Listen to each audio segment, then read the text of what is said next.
Okay, ready. All right, so you see my screen? So you see my screen that says New Covenant Theology in red right now? Yes, sir. All right, so today we're going to look at the impact that the New Covenant had on the Old Covenant from the perspective of New Covenant theology. இன்றைக்கு நாங்கள் பார்க்க இருப்பது என்னவென்று சொன்னால், புதிய உடன்படிக்கை இறையியல் கண்ணோட்டத்தின் அடிப்படையில் பழைய ஏற்பாட்டில் அல்லது பழைய உடன்படிக்கையில் புதிய உடன்படிக்கை ஏற்படுத்திய மாற்றத்தை குறித்து இன்றைக்கு நாங்கள் சிந்திக்க இருக்கின்றோம். All right, so just to review, Henry Chadwick was a Church of England scholar, theologian, and historian.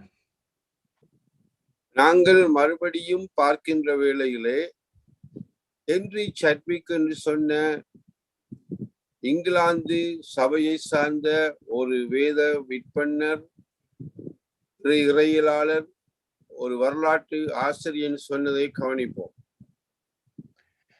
And here's what he said about, in his history book, he said the central questions of the apostolic age turned on the continuity or discontinuity of the church with Israel. இன்றைய இந்த அப்போஸ்தல கால கட்டத்தில் இருக்கின்ற பிரதானமான கேள்விகள் சபைக்கும் இஸ்ரவேலுக்கும் இடையிலான தொடர்பு, அது தொடர்ச்சியா இருக்கின்றதா அல்லது தொடர்ச்சி அற்றதா என்பதாக இருக்கிறது. And so what is New Covenant theology? It is one way to answer these questions. நாங்கள் ஏற்கனவே பார்த்த பிரதானமான மைய கேள்விகளுக்கு 3 விதத்திலே நாங்கள் பதில் கொடுக்கலாம். இது ஒரு விதத்தில் பதில் கொடுக்கிறதாக இருக்கிறது இந்த புதிய உடன்படிக்கை இறையியல். And the big issue concerns, is it the church and Israel, or is it the church is Israel? அதாவது அதாவது சபையும் இஸ்ரவேலுமா அல்லது இன்றைக்கு சபைதான் இஸ்ரவேலாக இருக்கிறதா? Good. And so New Covenant theology says their answer to that question is that the church is Israel.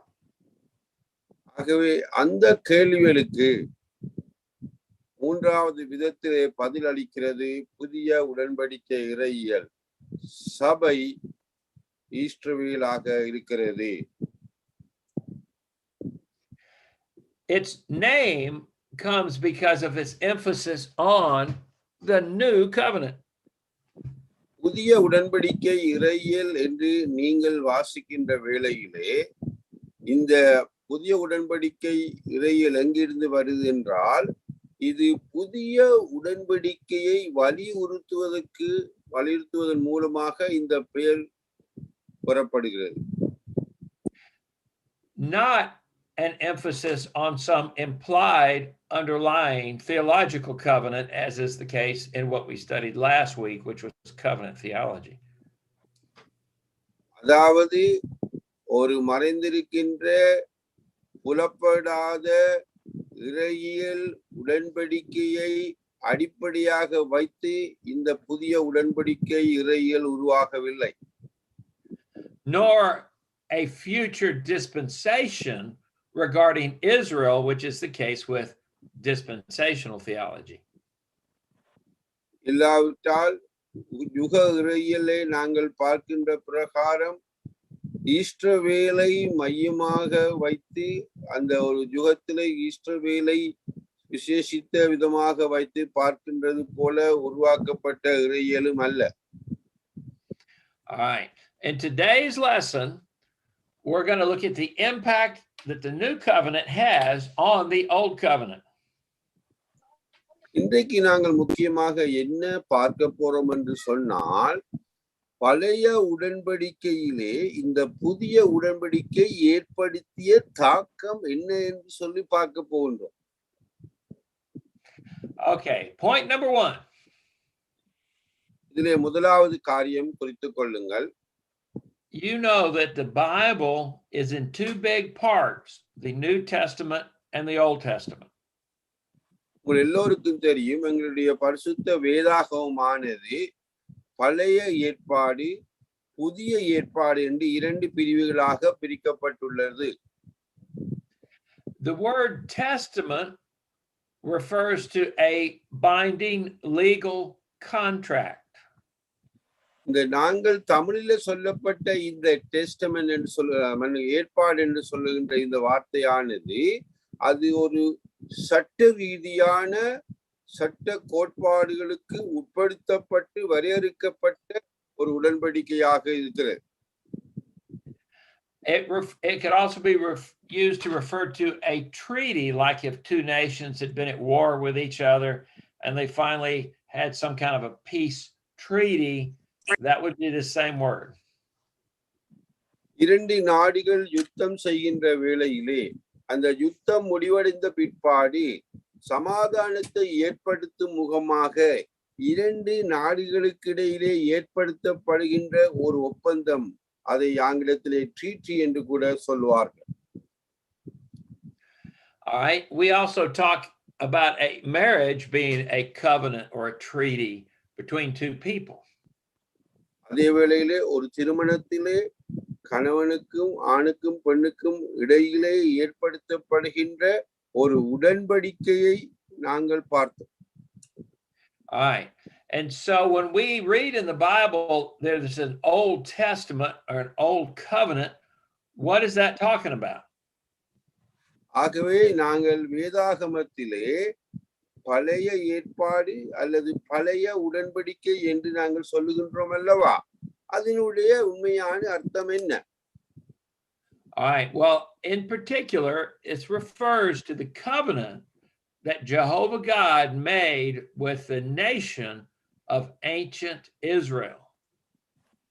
குறிப்பாக பழைய ஏற்பாடு என்றால் நாங்கள் என்னத்தை கருதலாம் என்று சொன்னால், யெகோவா தேவன் பழைய உடன்படிக்கையிலே உள்ள ஈஸ்ரவேலரோடு செய்து கொண்ட ஒப்பந்தத்தை தான் நாங்கள் பழைய ஏற்பாடு என்று நாங்கள் சொல்லுகிறோம். அதாவது யெகோவா தேவனுக்கும் பண்டைய ஈஸ்ரவேலுக்கும் இடையிலே இருக்கின்ற ஒரு ஒப்பந்தம். Sometimes this is called the Sinai covenant because it was made on the Sinai Peninsula between Egypt and Israel. இந்த பழைய உடன்படிக்கையை சீனாய் உடன்படிக்கை என்று சொல்லலாம். ஏனென்றால் அவர்கள் எகிப்திலே இருந்து புறப்பட்டு வருகின்ற வேளையிலே கிறிஸ்து 1400 ஆண்டளவிலே தேவன் சீனாய் மலையிலே மோசேக்கூடாக தம்முடைய ஜனங்களோடு இஸ்ரவேலோடு செய்து கொண்ட உடன்படிக்கையாகவும் அது இருக்கிறது. So Egypt had been a place of slavery for 400 years, and God brought the children of Israel out of Egyptian slavery into the promised land, but they stopped on the way, and God made that covenant at Mount Sinai. It was around 1400 years before Jesus was born.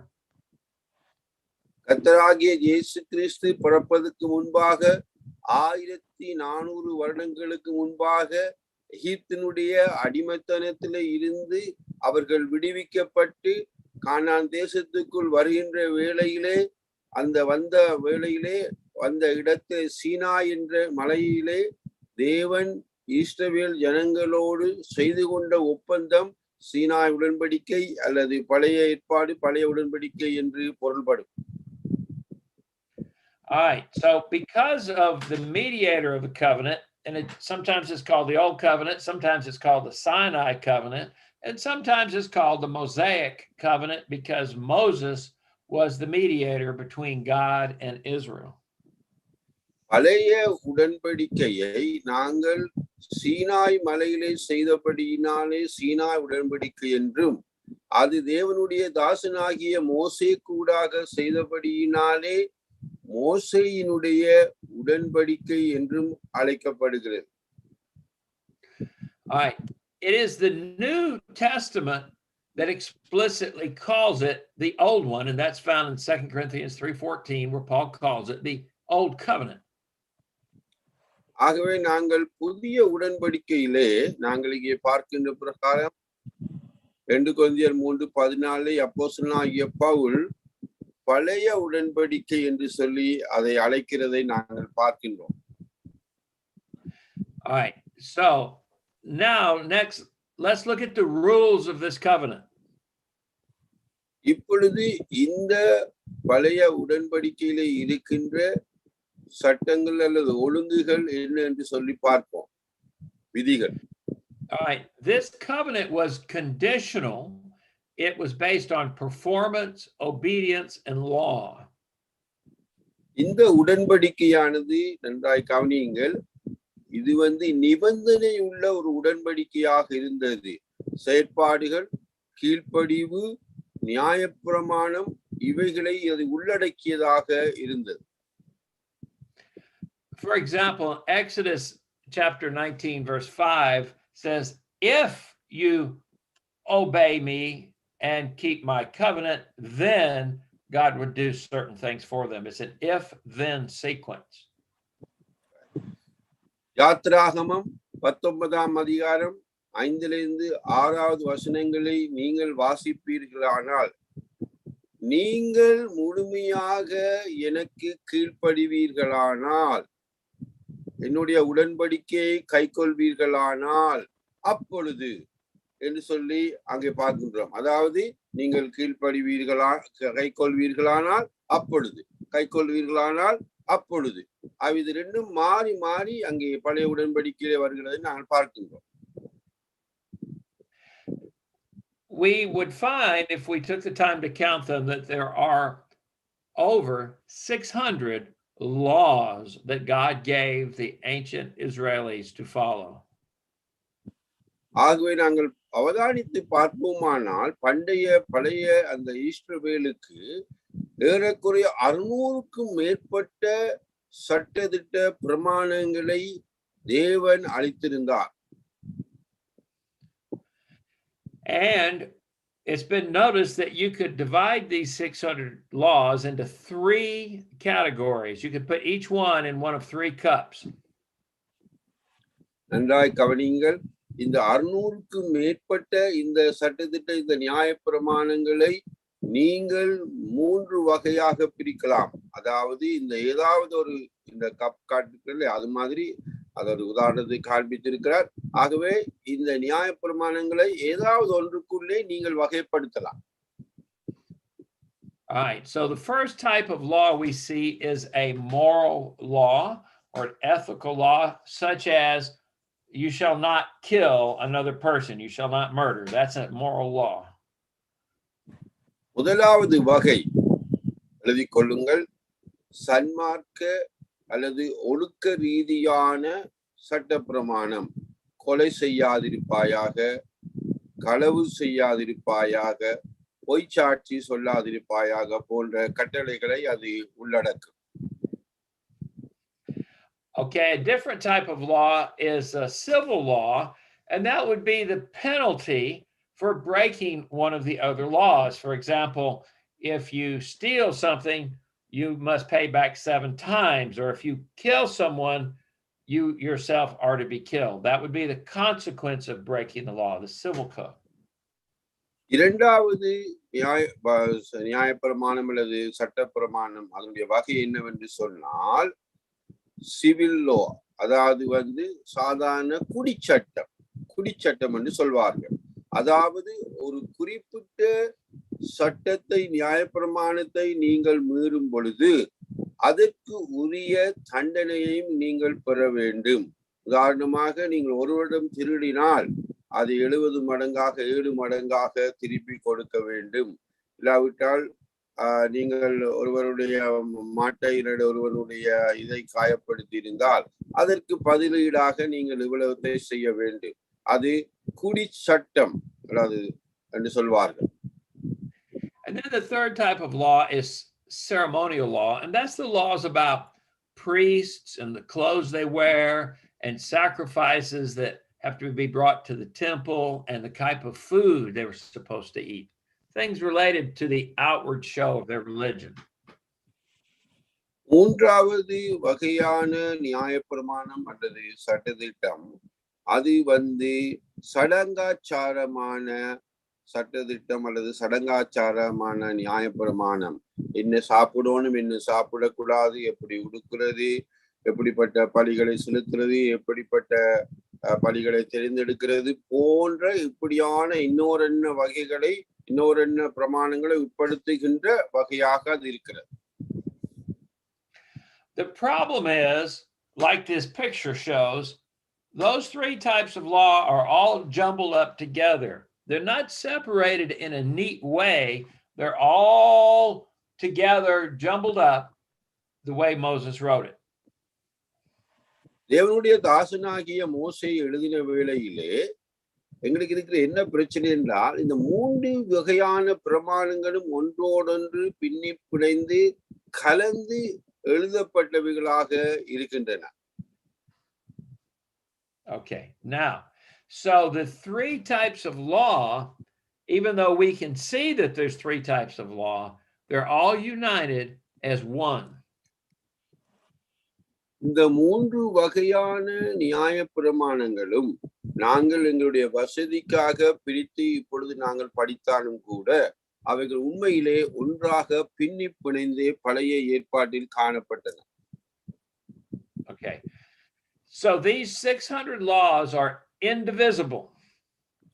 ஆகவே இந்த 600க்கு மேற்பட்ட நியாய பிரமாணங்கள் பிரிக்கப்பட முடியாதவைகளாக காணப்படுகின்றன. All right, in the New Testament, James chapter 2 verse 10 said, whoever keeps the whole law and yet stumbles at just one point is guilty of breaking all of it.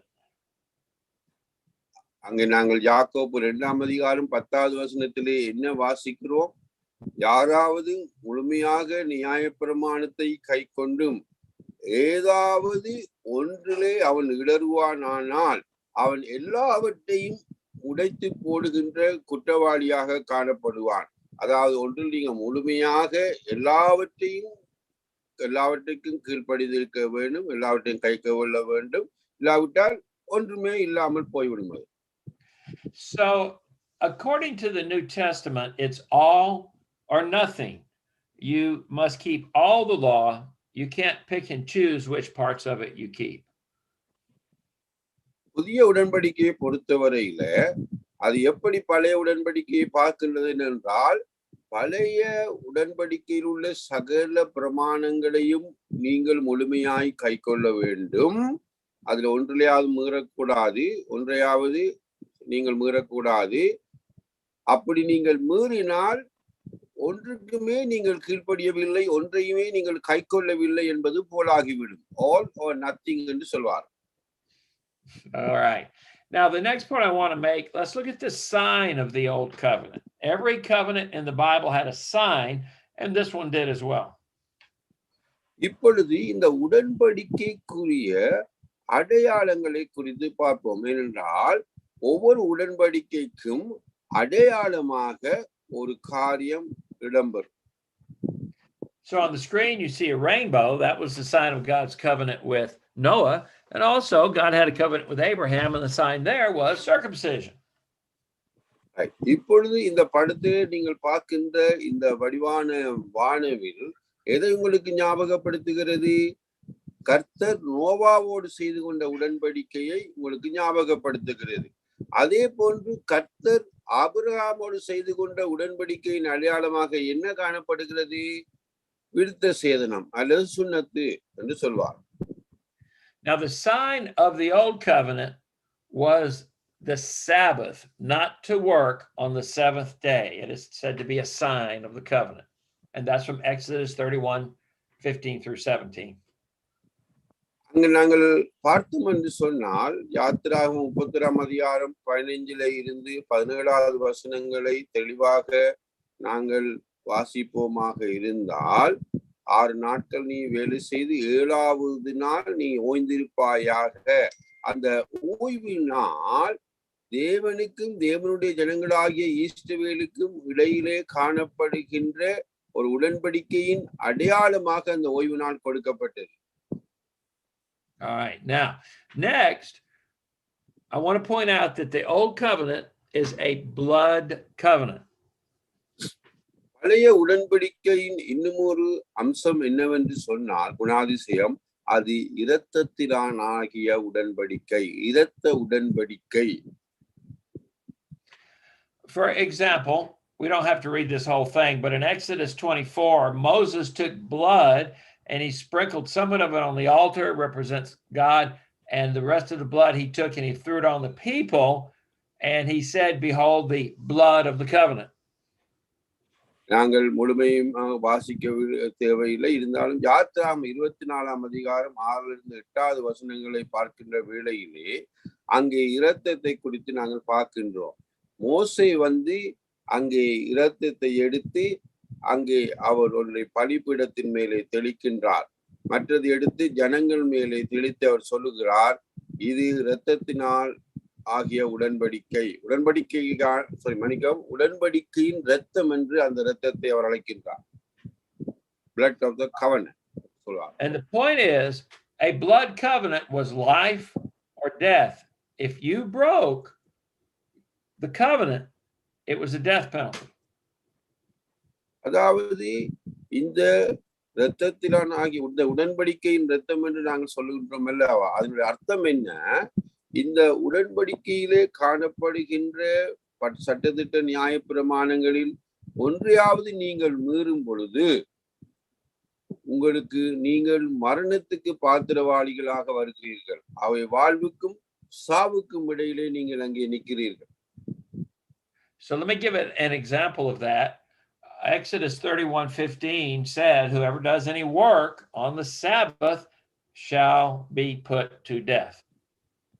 உதாரணமாக இன்னும் ஒரு வசனத்தை நான் குறிப்பிடுகிறேன். யாத்திராகமம் 31:15 ஓய்வு நாளில் யாராவது வேலை செய்வார்களானால் அவர்கள் கொலை செய்யப்பட கடவர்.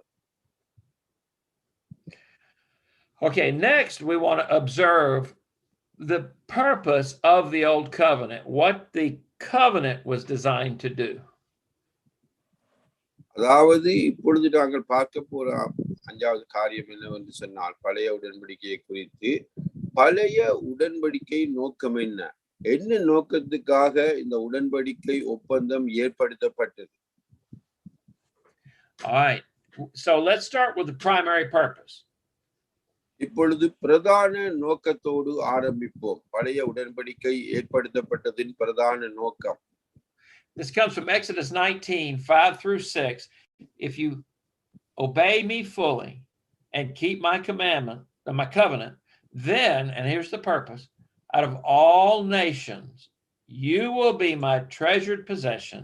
You will be for me a kingdom of priests and a holy nation. So I've got part 1 and part 2, but it's really the same thing. It's that special relationship between God and ancient Israel. யாத்திராகமம் 19ஆம் அதிகாரம் 5-6வது வசனங்களிலே இந்த பழைய உடன்படிக்கையினுடைய பிரதான நோக்கம் வெளிப்படுகிறது. அங்கே என்ன சொல்கிறார் ஆண்டவர்? நீங்கள் எனக்கு முழுமையாக கீழ்ப்படிந்து என்னுடைய உடன்படிக்கையை கைக்கொள்வீர்களானால் இந்த சகல ஜாதிகளிலும் இருந்து நான் உங்களை எடுத்து நீங்கள் எனக்கென்று ஒரு விசேஷித்த ஒரு ஜனமாக நீங்கள் எனக்கு இருப்பீர்கள். அது மாத்திரமில்ல, நீங்கள் ராஜரீக ஆசாரிய கூட்டமாய் ஒரு பரிசுத்த ஜாதியாக எனக்கு இருப்பீர்கள் என்று ஆண்டவர் சொல்கிறார். அது அந்நேரத்தை அது 1வது 2வது பெறக்கூடிய ஒன்றுதான். நீங்கள் எனக்கு மிகவும் ஒரு விசேஷித்த ஜனங்களாக இருப்பீர்கள் என்று ஆண்டவர் சொல்கிறார். நீங்கள் எனக்கு கீழ்ப்படுவீர்களானால். Israel was the only geopolitical nation God did this with. He never made a covenant like this with England, with the United States, with Sri Lanka. No other country, only Israel did God do this. இந்த உடன்படிக்கையின் இன்னும் ஒரு சிறப்பம்சம் என்னவென்று சொன்னால், இப்படிப்பட்ட ஒரு உடன்படிக்கையை தேவன் இஸ்ரவேலை தவிர வேறு எந்த நாட்டோடும் அந்த நாட்டில் அவர் ஏற்படுத்தவில்லை. அது அமெரிக்காவுடனும் ஏற்படுத்தவில்லை, ஸ்ரீலங்காவுடனும் அவர் ஏற்படுத்தவில்லை, இங்கிலாந்துடனும் கூட அவர் ஏற்படுத்தவில்லை. All right. So, as I said, this is the primary purpose of the covenant. நான் சொன்ன பிரகாரம் நன்றாய் மனதில் ஞாபகப்படுத்திக் கொள்ளுங்கள். இந்த இரண்டு காரியங்களையும், இதுதான் இந்த பழைய உடன்படிக்கையினுடைய பிரதான நோக்கம். All right. And we're not talking about modern day Israel. We're talking about ancient Israel. நாங்கள் நன்றாய் கவனியுங்கள், நவீன ஈஸ்ரவேலரை குறித்து இப்பொழுது பேசவில்லை, பண்டைய ஈஸ்ரவேல், பழைய ஏற்பாட்டு ஈஸ்ரவேலை குறித்து பேசுகிறோம். All right.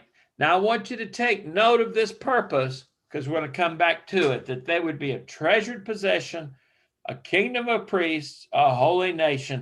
Notice what he says, and we'll come back to this either this week or next week, because this is very important. நன்றாய் கவனிங்கள், இந்த இரண்டு காரியங்கள் அவர்கள் ஆண்டவருக்கு எப்படிப்பட்ட மக்களாக இருப்பீர்கள் என்பதை அவதானித்து வைத்துக் கொள்ளுங்கள். நாங்கள் இந்த வாரம் அல்லது அடுத்த வாரம் இதற்கு நாங்கள் மறுபடியும் வருவோம். அதாவது முதலாவதாக அவர்கள் ஒரு ஆண்டவருக்கென்று விசேஷித்த ஒரு சொத்தாக, பறித்தெடுக்கப்பட்ட ஒரு சொத்தாக இருப்பார்கள். அது மாத்திரமில்லை, ராஜரீக ஆசாரிய கூட்டமாயும் ஒரு பரிசுத்த ஜாதியாகவும் அவர்கள் இருப்பார்கள். All right. And so you want to say, who is who? You will be a treasured possession. You will be a kingdom of priests. Well, I said, who is who? Who is he talking about? Well, just remember that. இங்கே நன்றாய் கவனிக்கொள்ளுங்கள். இந்த இதிலே நீங்கள் என்று கர்த்தராகிய ஆண்டவர் சொல்லும் பொழுது, அந்த நீங்கள் இப்படிப்பட்டவர்களாக இருப்பீர்கள், நீங்கள் எனக்கு இப்படி இருப்பீர்கள் சொல்லும் பொழுது, அந்த நீங்கள் இங்கே யார் என்பதை நாங்கள் அவதானிக்க வேண்டும். All right. Now let's look at some other purposes of the old covenant. இப்பொழுது பழைய உடன்படிக்கையின் மற்ற நோக்கங்களை குறித்தும் நாங்கள் பார்ப்போம். All right. It has to do with blessings and curses.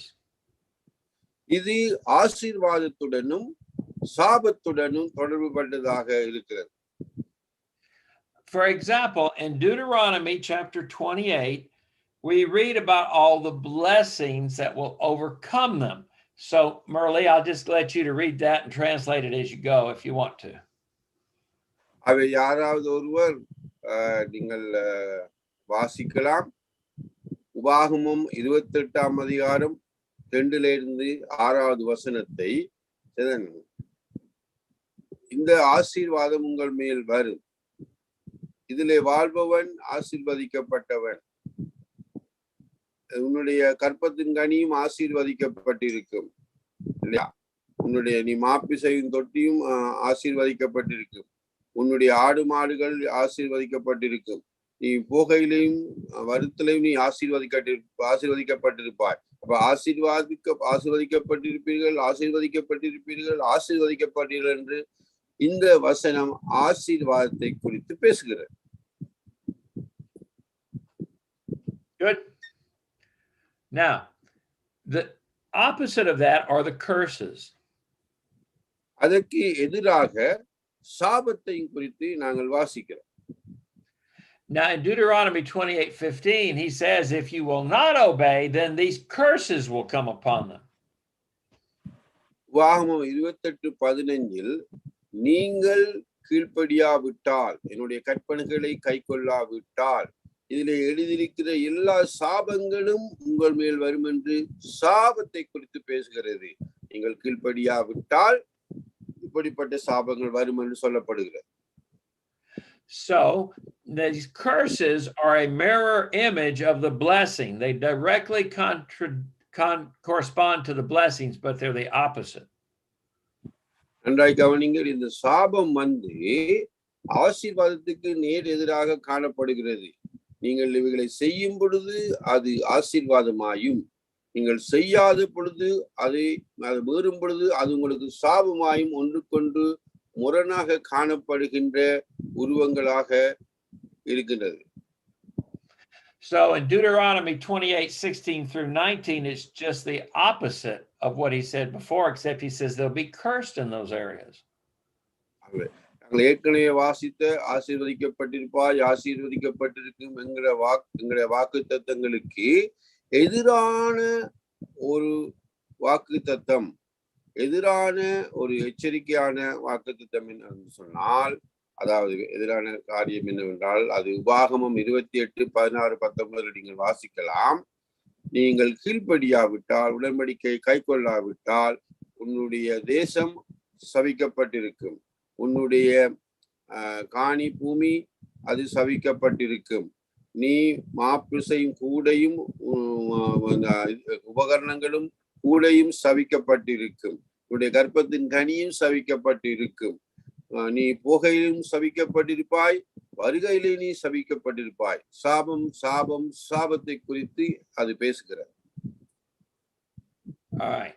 So to summarize, if we put it all together, he said they would be a peculiar people. What that means is there would be that special relationship between Jehovah God and the nation of ancient Israel. ஆகவே பண்டைய இஸ்ரவேலுக்கும் யாவே தேவனுக்கும் இடையிலே இருக்கின்ற உடன்படிக்கை என்ன கூறுகிறது? அவர்கள் தேவனுக்கென்று ஒரு பிரத்யேகமான விசேஷித்தமான ஜனங்களாக அவர்கள் இருப்பார்.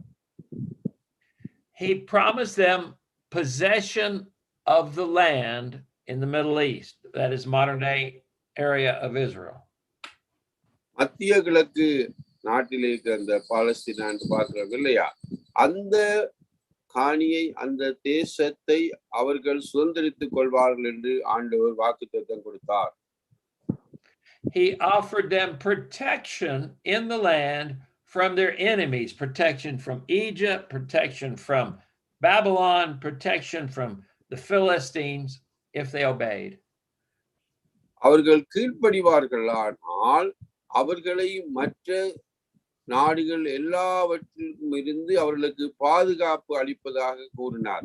எகிப்தில இருந்து அவர்களுக்கு பாதுகாப்பு, பாபிலோனில் இருந்து அவர்களுக்கு பாதுகாப்பு, மீதிய அம்மோனியர் போன்ற அவர்களை சுற்றியுள்ள நாடுகளில் இருந்து அவர்களை பாதுகாப்பதாக கூறினார். He offered them prosperity in the land. He told them if they obeyed that they would be wealthy. அது மாத்திரமல்ல, அவர்கள் கீழ்ப்படிவார்களானால், கர்த்தருடைய கற்பனைகளை கைக்கொள்வார்களால் செழுமையையும் அங்கே ஆசீர்வாதத்தையும் வளத்தையும் அவர் வாக்குத்தத்தம் பண்ணியிருந்தார்.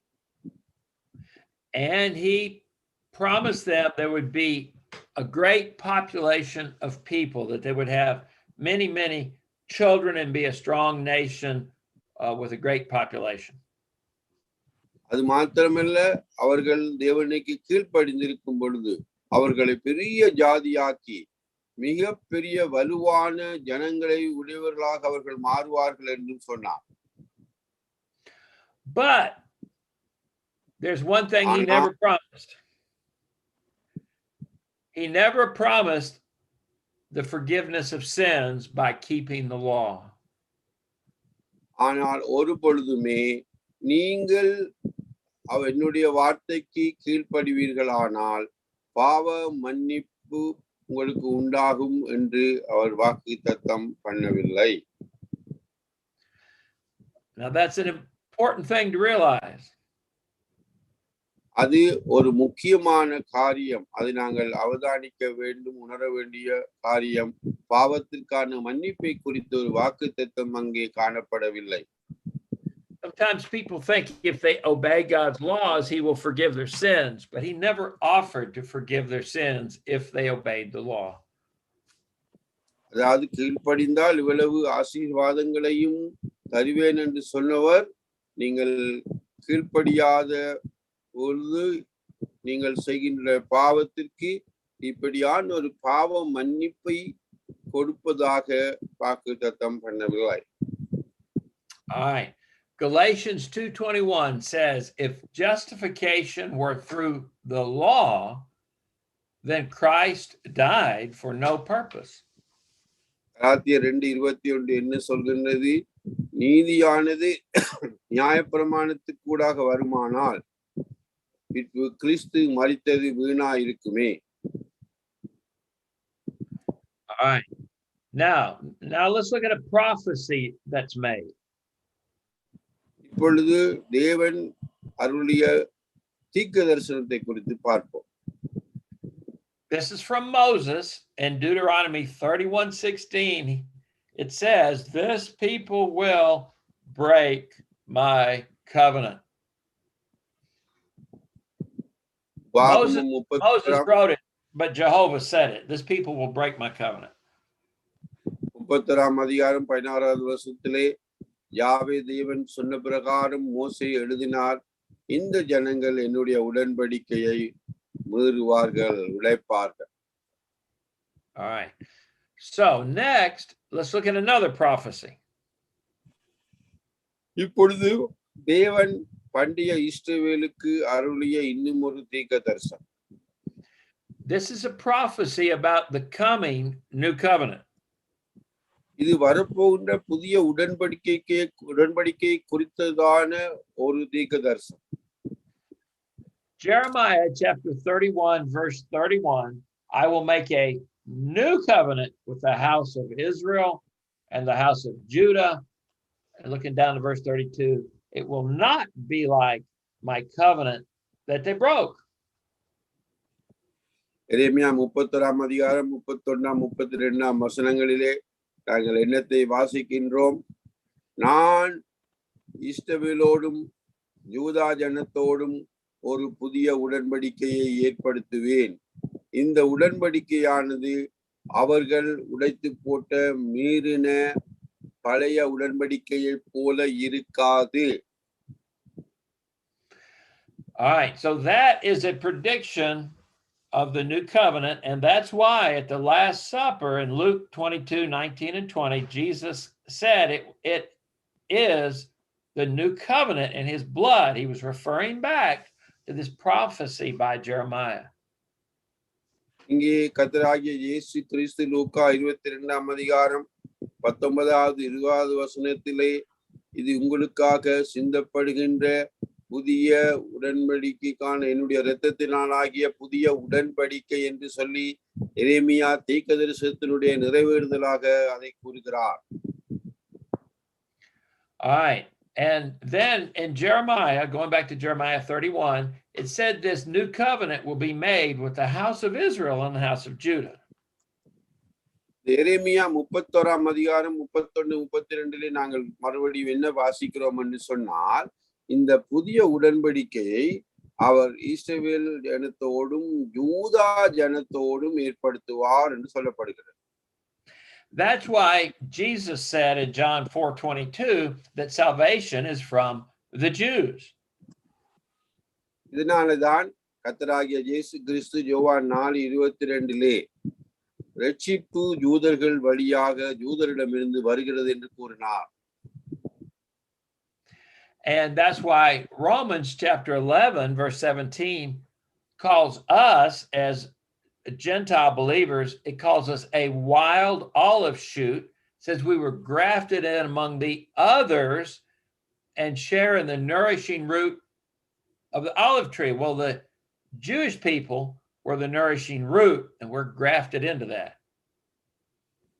அதனால்தான் ரோமர் 11 அதிகாரம் 17வது வசனத்திலே, நீங்கள் காட்டு ஒலிவ மர கிளையாக இருந்தாலும் நீங்கள் அந்த புதிய உடன்படிக்கையை மக்களை குறித்து அவர் சொல்லுகின்ற வேளையிலே இப்பொழுது அங்கே வளர்ந்து வருகின்ற செழித்து வருகின்ற ஒலிவ மரத்தின் உள்ளே நீங்கள் பங்கெடுக்கிறீர்கள் என்று சொல்லுகிறார். So Jesus is the nourishing root and he was Jewish. ஆண்டவராகிய இயேசு கிறிஸ்து தான் இங்கே வளர்ந்து செழித்து வருகின்ற ஒலிவ மரத்தினுடைய வேராக இருக்கிறார். All right. And so going back to Jeremiah 31, he says the new covenant is not like the covenant I made with their fathers on the day when I took them by the hand to bring them out of the land of Egypt. So he says the new covenant is not like the old one. இந்த புதிய உடன்படிக்கையானது பழைய உடன்படிக்கையை போல் அல்ல என்று அவர் குறிப்பிடுகிறார். அதாவது பழைய உடன்படிக்கை அவர் எகிப்தில இருந்து தன் ஜனங்களை கரம் பிடித்து கூட்டிக் கொண்டு வந்தார்களே, அவர் தகப்பன் தன்னுடைய பிள்ளையை கூட்டிக் கொண்டு வருவது போல அந்த உடன்படிக்கையை போன்று அல்ல இந்த புதிய உடன்படிக்கை என்று அவர் கூறுகிறார். All right. So he said the new covenant is not like the Sinai covenant when they came out of Egypt. It's not like that. ஆகவே ஆண்டவர் என்ன சொல்கிறார் என்று சொன்னால், இந்த புதிய உடன்படிக்கையானது கர்த்தர் யாவே தேவன் இஸ்ரவேல் ஜனத்தோடு செய்து சீனாய் மலையிலே செய்து கொண்ட பழைய உடன்படிக்கையை போல இருக்காது. The question is, why is it not like that? How is it not like that? இந்த கேள்வி என்னவென்றால், இந்த புதிய உடன்படிக்கையானது எந்த விதத்தில் பழைய உடன்படிக்கை போல இருக்காது, அது ஏன் பழைய உடன்படிக்கை போல இருக்காது? இந்த கேள்விகள் முக்கியமானது. All right. Well, in John 1:17 it says the law was given through Moses. யோவான் 1:17 சொல்கிறது, நியாயப்பிரமாணம் மோசே மூலமாக வெளியாகியது. Grace and truth came through Jesus Christ. ஆனால் கிருபையும் சத்தியமும் அது நம்முடைய கர்த்தராகிய இயேசு கிறிஸ்துவின் மூலமாய் வெளியாயிற்று. So Jesus is better than Moses and grace is better than law. ஆண்டவராகிய இயேசு கிறிஸ்து மோசேயை விட பெரியவராயும் அவருடைய கிருபை மோசேயினுடைய நியாயப்பிரமாணத்தை விட பெரிதாகவும் இருக்கிறது. And going back to Jeremiah 31:34, he explains how it's different there as well. அங்கே எரேமியா 31:34க்கு நாங்கள் போவோமானால் அங்கே அவர் சொல்லுகிறார், So he says, I will put my law within them and I will write it on their hearts. நான் என்னுடைய பிரமாணத்தை அவர்களுக்குள் வைத்து நான் அவருடைய இருதயங்களில் எழுதுவேன், இருதயமாகிய கற்பலகையில் நான் எழுதுவேன் என்று கூறுகிறார். See, the law of Moses was written on tablets of stone, but the law of Christ is written on our hearts. மோசேயினுடைய நியாயப்பிரமாணம் கற்பலகையிலே எழுதப்பட்டது, கிறிஸ்துவுடைய பிரமாணம் இருதயமாகிய கற்பலகையிலே எழுதப்பட்டது. Okay. It says, they shall all know me. அங்கே அந்த உடன்படிக்கையிலே அவர்கள் எல்லோரும் என்னை அறிந்து கொள்வார்கள் என்று எழுதப்பட்டிருக்கிறது. See, in the new covenant, you can't be in the new covenant unless you know Jesus. புதிய உடன்படிக்கையிலே நீங்கள் இயேசு கிறிஸ்துவை தனிப்பட்ட முறையிலே அறியாவிட்டால் அதற்கு பங்குள்ளவர்களாக இருக்க முடியாது. But you could be a citizen in ancient Israel under the Mosaic covenant and yet not know the Lord. நீங்கள் பண்டைய இந்த இஸ்ரவேலிலே மோசேயினுடைய பிரமாணத்துக்கு கீழே ஒரு சாதாரண இஸ்ரவேல் குடிமகனாக இருக்கலாம், ஆனால் கிறிஸ்துவை அறியாவிட்டால் இந்த புதிய உடன்படிக்கையின் மகனாக இருக்க முடியாது. All right. Another difference is Jeremiah 31:34 is, I will forgive their iniquity. இனிமொரு ஆண்டவர் தருகின்ற புதிய உடன்படிக்கையினுடைய The law of Moses did not offer the forgiveness of sins. However, the new covenant does give the forgiveness of sins. அது பழைய உடன்படிக்கை பாவ மன்னிப்பை குறித்த வாக்குத்தத்தத்தை தரவில்லை, ஆனால் புதிய உடன்படிக்கை பாவ மன்னிப்பை குறித்த வாக்குத்தத்தத்தை தருகிறது. கர்த்தராகிய இயேசு கிறிஸ்து மத்தேயு 26:28 எரேமியா 31:34 உள்ள வசனத்தை அவர் மேற்கோள் காட்டியவாறு இதை பேசுகிறார். So that's why Jesus said at the Last Supper in Matthew 26:28, this is the blood of the covenant, the new covenant, which is poured out for many for the forgiveness of sins. That's the purpose of the new covenant. புதிய உடன்படிக்கையின் நோக்கம் என்ன? அதை மத்தேயு 26:28 கர்த்தராகிய இயேசு கிறிஸ்து ரத்தின சுருக்கமாக கூறுகிறார். அநேகருடைய பாவ மன்னிப்புக்கென்று சிந்தப்படும் இரத்தத்தினாலாகிய உடன்படிக்கை தான் புதிய உடன்படிக்கை. All right. So in the old covenant, God promised ancient Israel to be a peculiar people with possession of the land, protection in the land, prosperity in the land, a big population in the land, but he never offered the pardon for sin if they obeyed. That was not part of it. அவை பண்டிய ஈஸ்டவேலோடு செய்து கொண்ட உடன்படிக்கையிலே அங்கே யாவே தேவன் என்னத்தை சொல்லுகிறார், நீங்கள் எனக்கென்று ஒரு விசேஷித்த ஜனங்களாக இருப்பீர்கள் என்ற வாக்குத்தத்தை கொடுக்கிறார். அது மாத்திரமல்ல, உங்களுக்கு என்று ஒரு தனியான தேசத்தை நான் தருவேன் என்று சொல்லி அதை சுதந்திரத்தை கொள்வீர்கள் என்று சொன்னார்.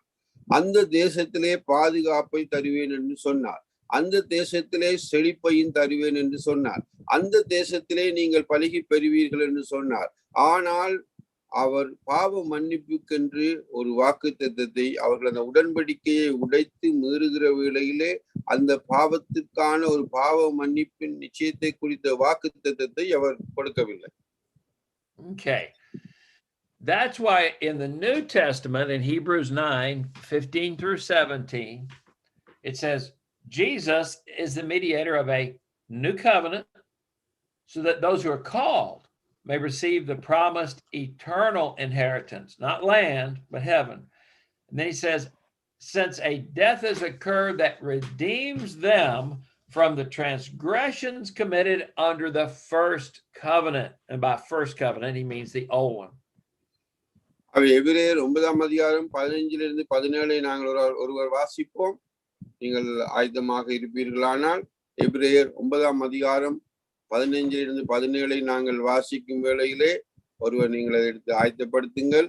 கிறிஸ்துவானவர் புதிய உடன்படிக்கையினுடைய மத்தியஸ்தராக இருக்கிறார். அங்கே எங்களுக்கு கொடுக்கப்பட்ட அங்கே வாக்கு தத்தம் என்ன? காணி பூமி அல்ல, நித்தியமான சுதந்திரத்தை அங்கே வாக்கு தத்தம் பண்ணப்படுகிறது. அது புதிய உடன்படிக்கையின் கீழாக எங்களுக்கு வருகின்ற ஆசீர்வாதமாக இருக்கிறது. அதாவது மைக்கை திறந்து வாசிங்கள். எபிரேயர் 9:15-17 ஒருவர் வாசிங்க. All right. Now, Galatians 3:13, Christ redeemed us from the curse of the law by becoming a curse for us. எல்லாரும் வேதத்தை கையிலே வைத்தவாறு இதை தயவு செய்து நீங்கள் வேதத்தை ஒப்பிட்டு பாருங்கள். கலாத்தியர் 3:13, கிறிஸ்துவானவர் நியாயப்பிரமாணத்தின் சாபத்திலிருந்து எங்களை மீட்கும்படியாக அவர் எங்களுக்காக சாபமானார் என்று எழுதப்பட்டிருக்கிறது. So the predictions of Jeremiah 31 were fulfilled in the new covenant. ஆகவே எரேமியா 31ஆம் அதிகாரத்திலே நாங்கள் சொன்ன இந்த வாக்கு தத்தமானது புதிய உடன்படிக்கையிலே நிறைவேற்றப்படுகிறது. All right. Next, let's look at the purposes of the law. இப்பொழுது நியாயப்பிரமாணத்தின் நோக்கத்தை பார்த்தோம். நாங்கள் எவ்வளவு நேரமும் உடன்படிக்கையினுடைய நோக்கத்தை பார்த்தோம். இப்பொழுது நியாயப்பிரமாணத்தின் நோக்கத்தை பார்ப்போம். So we saw that the original purpose of the law concerned the land and possession of the land. ஆகவே நாங்கள் ஆரம்பத்தில் நாங்கள் முன்னமே நாங்கள் பார்த்தோம், அந்த பழைய உடன்படிக்கையினுடைய பிரதானமான நோக்கங்களிலே ஒன்று வந்து காணியை அல்லது தேசத்தை குறித்ததாக அது இருக்கிறது. But it did not offer forgiveness of sins because of obedience. ஆனாலும் கீழ்ப்படிவதனாலே, நான் முன்ன கொஞ்சம் மாறி சொல்லுகிறேன், கீழ்ப்படிவதனாலே வருகின்ற காரியத்துக்கு பாவ மன்னிப்பின் நிச்சயத்தை அது பேசவில்லை. All right. Now, those were the physical purpose of the law. Now let's look at the metaphysical purpose of the law. In other words, the spiritual purpose of the law is something different. நாங்கள் பார்த்தீங்கன்னு சொன்னால் அது சரீர பிரகாரமான பூகோள ரீதியான நோக்கமாக இருந்தது பழைய உடன்படிக்கையோட நோக்கம். இப்பொழுது சரீர பிரகாரமற்ற பூகோள ரீதியற்ற ஒரு ஆவிக்குரிய பிரமாண நிலையிலே காணப்படுகிற நோக்கமாக இருக்கிறது என்னென்று பார்ப்போம் புதிய உடன்படிக்கை. All right. So in 2 Corinthians 3:7, Paul calls the law a ministry of death carved in letters on stone. இங்கே 2 கொரிந்தியர் 3ஆம் அதிகாரம் 6வது வசனத்திலே தமிழிலே இங்கே நாங்கள் பார்க்கின்றோம் அந்த எழுத்தானது கொல்லுகின்றதாக இருக்கின்றது என்று சொல்லி பார்க்கிறோம். அதாவது அது மரணத்தினுடைய ஊழியத்தை கற்களிலே எழுதப்பட்ட மரணத்திற்கான ஊழியமாக அது இருந்ததுன்னு சொல்லி நாங்கள் பார்க்கிறோம். So we need to let the New Testament tell us the significance of things that happened in the Old Testament. பழைய உடன்படிக்கையிலே நடைபெற்ற பல முக்கியமான காரியங்களை குறித்து புதிய உடன்படிக்கை சொல்லுகிறது. 2 கொரிந்தியர் 3:7 நாங்கள் அதை வாசிக்கிறோம். மரணத்துக்கு எதுவான ஊழியம் என்று சொல்லப்படுகிறது. So in the Old Testament, if you kept the law, that would result in physical life on the land. But the ministry of the law is spiritual death because you can't keep the law perfectly. Could you repeat that? I'll skip it. Let's go ahead. Now, look at Romans 3:19. He says, we know that whatever the law says, it speaks to those who are under the law. And he's talking about Jewish people. அங்கே ரோமர் 3:19 பவுல் யூதர்களை குறித்து பேசுகின்ற வேளையிலே அங்கே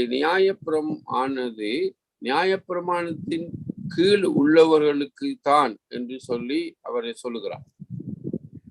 So this is a very important point. The law was designed for Jewish people. அதான் இதுல முக்கியமான காரியம் என்னவென்றால் இந்த நியாயப்பிரமானது விசேஷித்த விதமாக யூதர்களுக்கென்று உருவாக்கப்பட்டது. And then Romans 3:20 says, through the law comes the knowledge of sin. ரோமர் 3:20 பார்க்கிறோம் நியாயப்பிரமாணத்துக்கூடாக பாவத்தை குறித்த அறிவும் வருகின்றது. All right. The spiritual purpose of the law of Moses was to show the Jews their sin. இந்த நியாயப்பிரமாணத்தினுடைய பழைய உடன்படிக்கையில இருந்த நியாயப்பிரமாணம் மோசே கொடுத்த நியாயப்பிரமாணத்தினுடைய முக்கிய அந்த ஆவிக்குரிய நோக்கங்கள்ல ஒன்று பாவத்தை குறித்து உணர்த்துவதாக இருந்தது. Okay. Galatians 3:24 says that the law was put in charge to lead us to Christ. கலாத்தியர் 3:24 நியாயப்பிரமாணத்தினுடைய ஒரு நோக்கம் அது கிறிஸ்துவிடத்திலே நம்மை வழிநடத்தும் உபாத்தியாராக இருந்தது. So when he says us, he means Jewish people. Paul was Jewish. He said the purpose of the law was put in charge to lead Jewish people to Christ. அங்கே நம்மை வழிநடத்தும் என்று அப்போஸ்தலனாகிய பவுல் கூறிய வேளையிலே அப்போஸ்தலனாகிய பவுல் யூதனாக இருந்தபடியினால் அவர் தன்னை முற்படுத்தி அந்த நியாயப்பிரமானது தங்களை வழிநடத்தும் கிறிஸ்துவிடத்தில் வழிநடத்தும் உபாத்தியாராக இருந்தது என்று அவர் கூறுகிறார். All right. And now the moment you've all been waiting for, what impact did the new covenant have on the old? ஆகவே இந்த பழைய உடன்படிக்கையிலே இந்த புதிய உடன்படிக்கை ஏற்படுத்திய தாக்கம் என்ன என்று சொல்லி பார்க்கிறோம். All right. And the answer is it made it obsolete. Right. அது என்ன அந்த தாக்கமானது?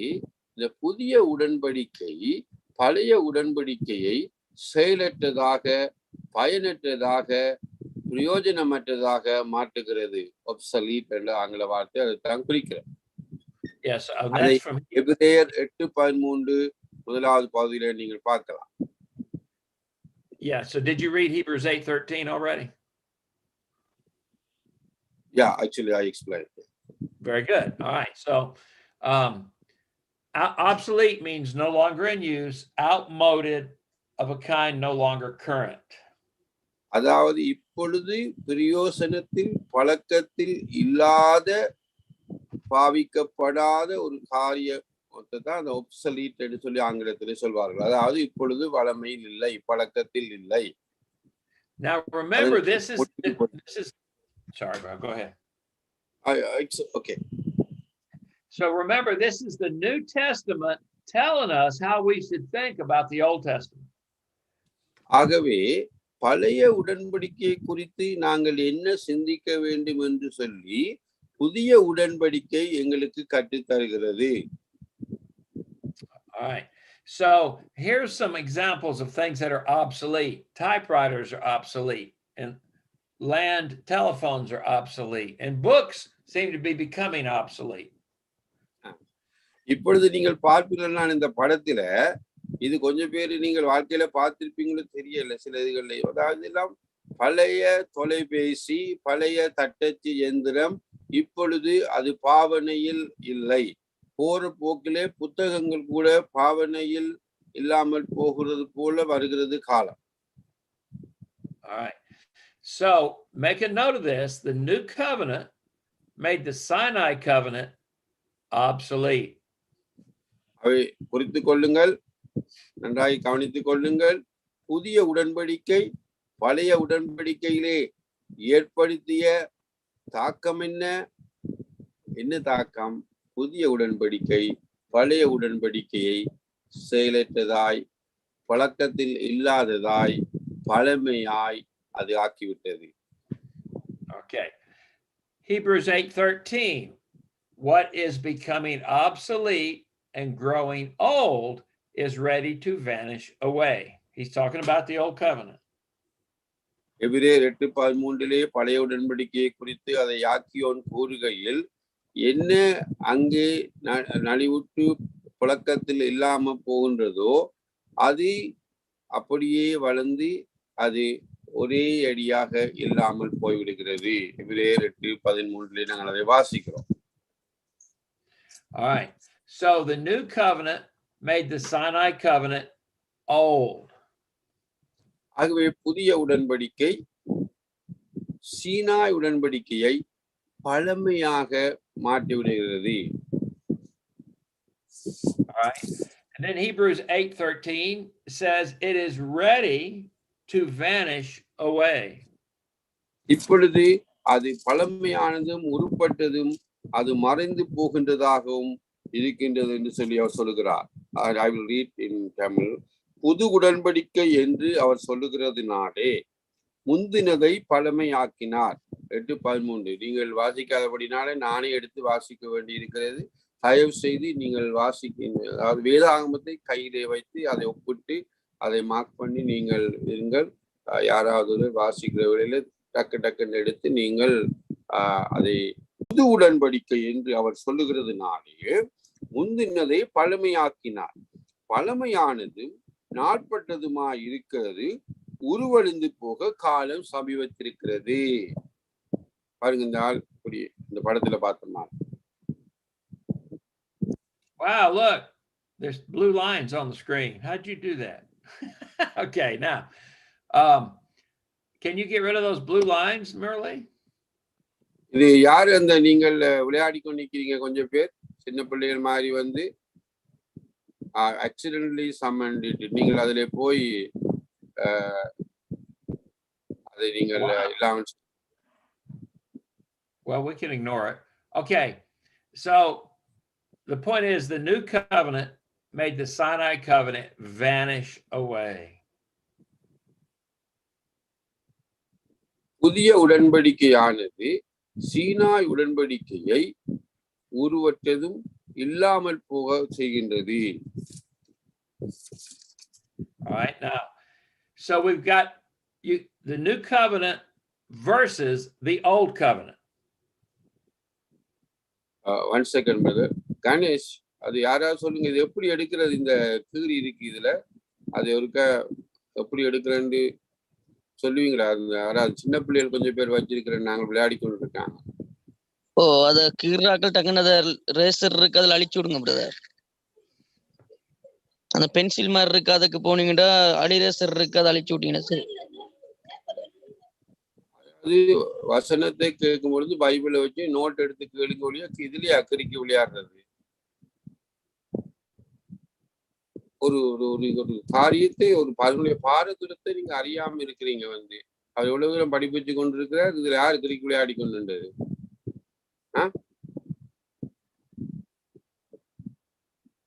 சரி, okay brother, sorry for the disturbance. So we're looking at a contrast between the new covenant and the old covenant. புதிய பழைய உடன்படிக்கைக்கும் புதிய உடன்படிக்கைக்கும் இடையிலே இருக்கின்ற வேறுபாடுகளை குறித்து நாங்கள் பார்க்க இருக்கிறோம். Okay, we ready to go? Move forward? Yes, sir. All right. You could call it the broken covenant. The Bible calls it the broken covenant. ஆகவே பழைய உடன்படிக்கையை அது மீறப்பட்ட உடன்படிக்கை, அல்லாவிட்டால் அது உடைக்கப்பட்ட உடன்படிக்கை என்று அழைக்கப்படலாம். The Bible calls it, you could call it the obsolete covenant. இல்லாவிட்டால் அது உருமாறி போகின்ற, இல்லாமல் போகின்ற உடன்படிக்கை என்று நீங்கள் கூறலாம். You could call it the vanishing covenant. அது அப்படியே காணாமல் போகின்ற, அதாவது இல்லாமல் போகின்ற, மறைந்து போகின்ற உடன்படிக்கை, மறைந்து போன உடன்படிக்கை என்று நீங்கள் சொல்லலாம். All right. So in the Old Testament, we had the Levitical priesthood. அதாவது பழைய உடன்படிக்கையிலே நாங்கள் பார்க்கின்றோம் லேவிய ஆசாரியத்துவம் காணப்படுகிறது. In the New Testament, we got the Melchizedek priesthood.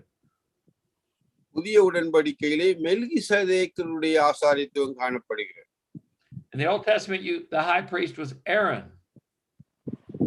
பழைய உடன்படிக்கையினுடைய பிரதான ஆசாரியராக ஆரோன் இருந்தார். In the New Testament, the high priest is Jesus. புதிய உடன்படிக்கையின் பிரதான ஆசாரியராக இயேசு இருக்கிறார். In the Old Testament, there were repeated sacrifices offered year after year. பழைய உடன்படிக்கையிலே வருடா வருடம், காலத்துக்கு காலம், மறுபடியும் மறுபடியும் செலுத்தப்படுகின்ற பலிகள் காணப்பட்டன. In the New Testament, you've got the once for all sacrifice of Jesus on the cross. புதிய உடன்படிக்கையிலே ஒரே தடவையிலே நடந்து நிறைவேறின கர்த்தராகிய இயேசு கிறிஸ்துவினால் ஏற்படுத்தப்பட்ட பலி காணப்படுகிறது. The Old Testament made nothing perfect. பழைய உடன்படிக்கையானது எதையுமே பரிபூர்ணமாக்கவில்லை. But the New Testament sacrifice of Jesus makes perfect. ஆனால் புதிய உடன்படிக்கையில் காணப்படும் கர்த்தராகிய இயேசு கிறிஸ்துவின் பலிகள் அது பரிபூர்ணமாக்கின்றது. All right, so in conclusion, let's look at what we can conclude. இப்பொழுது முடிவாக, சாராம்சமாக என்ன சொல்ல போகின்றோம், என்னத்தை நாங்கள் அவதானிக்க போகின்றோம் என்று பாருங்கள், குறிப்பெடுத்துக் கொள்ளுங்கள். Hebrews 7:11. How about reading that in Tamil then, Murali? எபிரேயர் 7:11 நாங்கள் வாசிப்போம். எல்லாமலும் இஸ்ரவேல் ஜனங்கள் லேவி கோத்திர ஆசாரிய முறைமைக்குட்பட்டிருந்தல் அல்லவோ நியாயப்பிரமாணத்தை பெற்றார்கள். அந்த ஆசாரிய முறைமையினாலே பூர்ணப்படுத்தல் உண்டாயிருக்குமானால் ஆரோனுடைய முறைமையின்படி அழைக்கப்படாமல் மெல்கிசேதேக்கினுடைய முறைமையின்படி அழைக்கப்பட்ட வேறொரு ஆசாரியர் எழும்ப வேண்டுவது என்ன? And notice it ends with a question. This is a question. ஒரு கேள்வியை அவர் எழுப்புகிறதை நாங்கள் காணுகிறோம், இந்த எபிரேய நிருபத்தை ஆக்கியவர். And the answer is there is no need for another priest. I mean, once you get perfection, there's no need for more priests. அதாவது ஒரு காரியங்கள் பூர்ணப்படுமானால் நீங்கள் பூர்ணப்படுவீர்களானால் உங்களுக்கு இன்னும் ஒரு ஆசாரியத்துவம் இன்னும் ஒரு பிரதான ஆசாரியர் உங்களுக்கு வேண்டுவதில்லை, வேண்டிய அவசியம் இல்லை. All right. So what's the application of this? ஆகவே இதனுடைய பிரயோகம் என்ன? இந்த எண்ணத்தை நாங்கள் கற்றுக்கொள்ளலாம். Okay, Hebrews 7:12. Watch this. When there is a change in the priesthood, there is necessarily a change in the law as well. 7:12 உங்களுடைய வேதாகமத்திலே வாசியுங்கள். ஆசாரியத்துவம் மாற்றப்பட்டிருக்குமே ஆனால் நியாயப்பிரமாணமும் மாற்றப்பட வேண்டியதாகும். ஆகவே நியாயப்பிரமாணத்திலே ஒரு மாறுதல் வருகின்றது, ஒரு மாற்றம் அங்கே நடைபெறுகிறதை நாங்கள் காணுகிறோம். So when it comes to the law of Moses, get it in your mind, there has been a change in law between Moses and Jesus, between old and மோசேயினுடைய பிரமாணத்தை நாங்கள் பார்க்கின்ற வேளையிலே பழைய உடன்படிக்கையிலே அந்த மோசேயினுடைய உடன்படிக்கைக்கு மோசேயினுடைய நியாய பிரமாணத்துக்கு வந்த மாறுதலை நாங்கள் பார்க்கிறோம். அங்கே அந்த சட்டத்திட்ட பிரமாணங்களிலே ஒரு மாறுதல் ஏற்படுத்துவதை நாங்கள் அவதானிக்கலாம். All right. In Hebrews 7:18, it says that the former commandment is set aside. So it calls the law of Moses a former commandment. 7:18 நாங்கள் வாசிக்கிறோம், முந்தின கட்டளை என்று சொல்லப்படுகிறது. அவை முந்தின கட்டளை என்று சொல்லும் பொழுது அது ஆங்கிலத்துல தமிழ நல்லா இருக்கு. ஹோமர்னு சொன்னா பழைய இல்லாமல் போன கட்டளை என்றது பொருள்படும். Now, England is the former ruler of Sri Lanka, but no longer are they the ruler of Sri Lanka. They are the former ruler. உதாரணமாக இங்கிலாந்து ஒரு காலத்திலே இலங்கையை ஆண்ட நாடாக இருந்தது, அதாவது முன்னைய காலனித்துவ நாடாக இருந்தது. ஆனால் இப்பொழுது இல்லை, அது முன்புதான் அப்படி இருந்தது. Now, in the same way, the law of Moses is a former commandment. அதே போன்றுதான் மோசேயினுடைய பிரமாணமும் முன்புதான் அதனுடைய பிரமாணமாக இருந்தது. முன்னைய பிரமாணம் என்று சொல்லி அவர் சொல்லுகிறதை நாங்கள் காணுகிறோம் 7:18. Okay, now it says in Hebrews 7:18 that the former commandment has been set aside. அந்த முந்தின கட்டளை அல்லது முந்தின பிரமாணம் ஆனது பயனற்றதாக தள்ளி வைக்கப்பட்டுள்ளது. All right. To set aside means to do away with or to cancel. அதாவது தள்ளி வைக்கப்பட்டது, புறம்பே வைக்கப்படுது என்றால் என்ன அர்த்தம்? அதோடு அது முடிவடைந்து விட்டது, அது இல்லாமல் செய்யப்பட்டு விட்டது. So when it comes to the law of Moses, it's been changed. It's the former commandment. It has been set aside. ஆகவே மோசேயுடைய பிரமாணம் மாற்றப்பட்டு முந்திய கட்டளைகள் புறம்பே தள்ளி வைக்கப்பட்டது.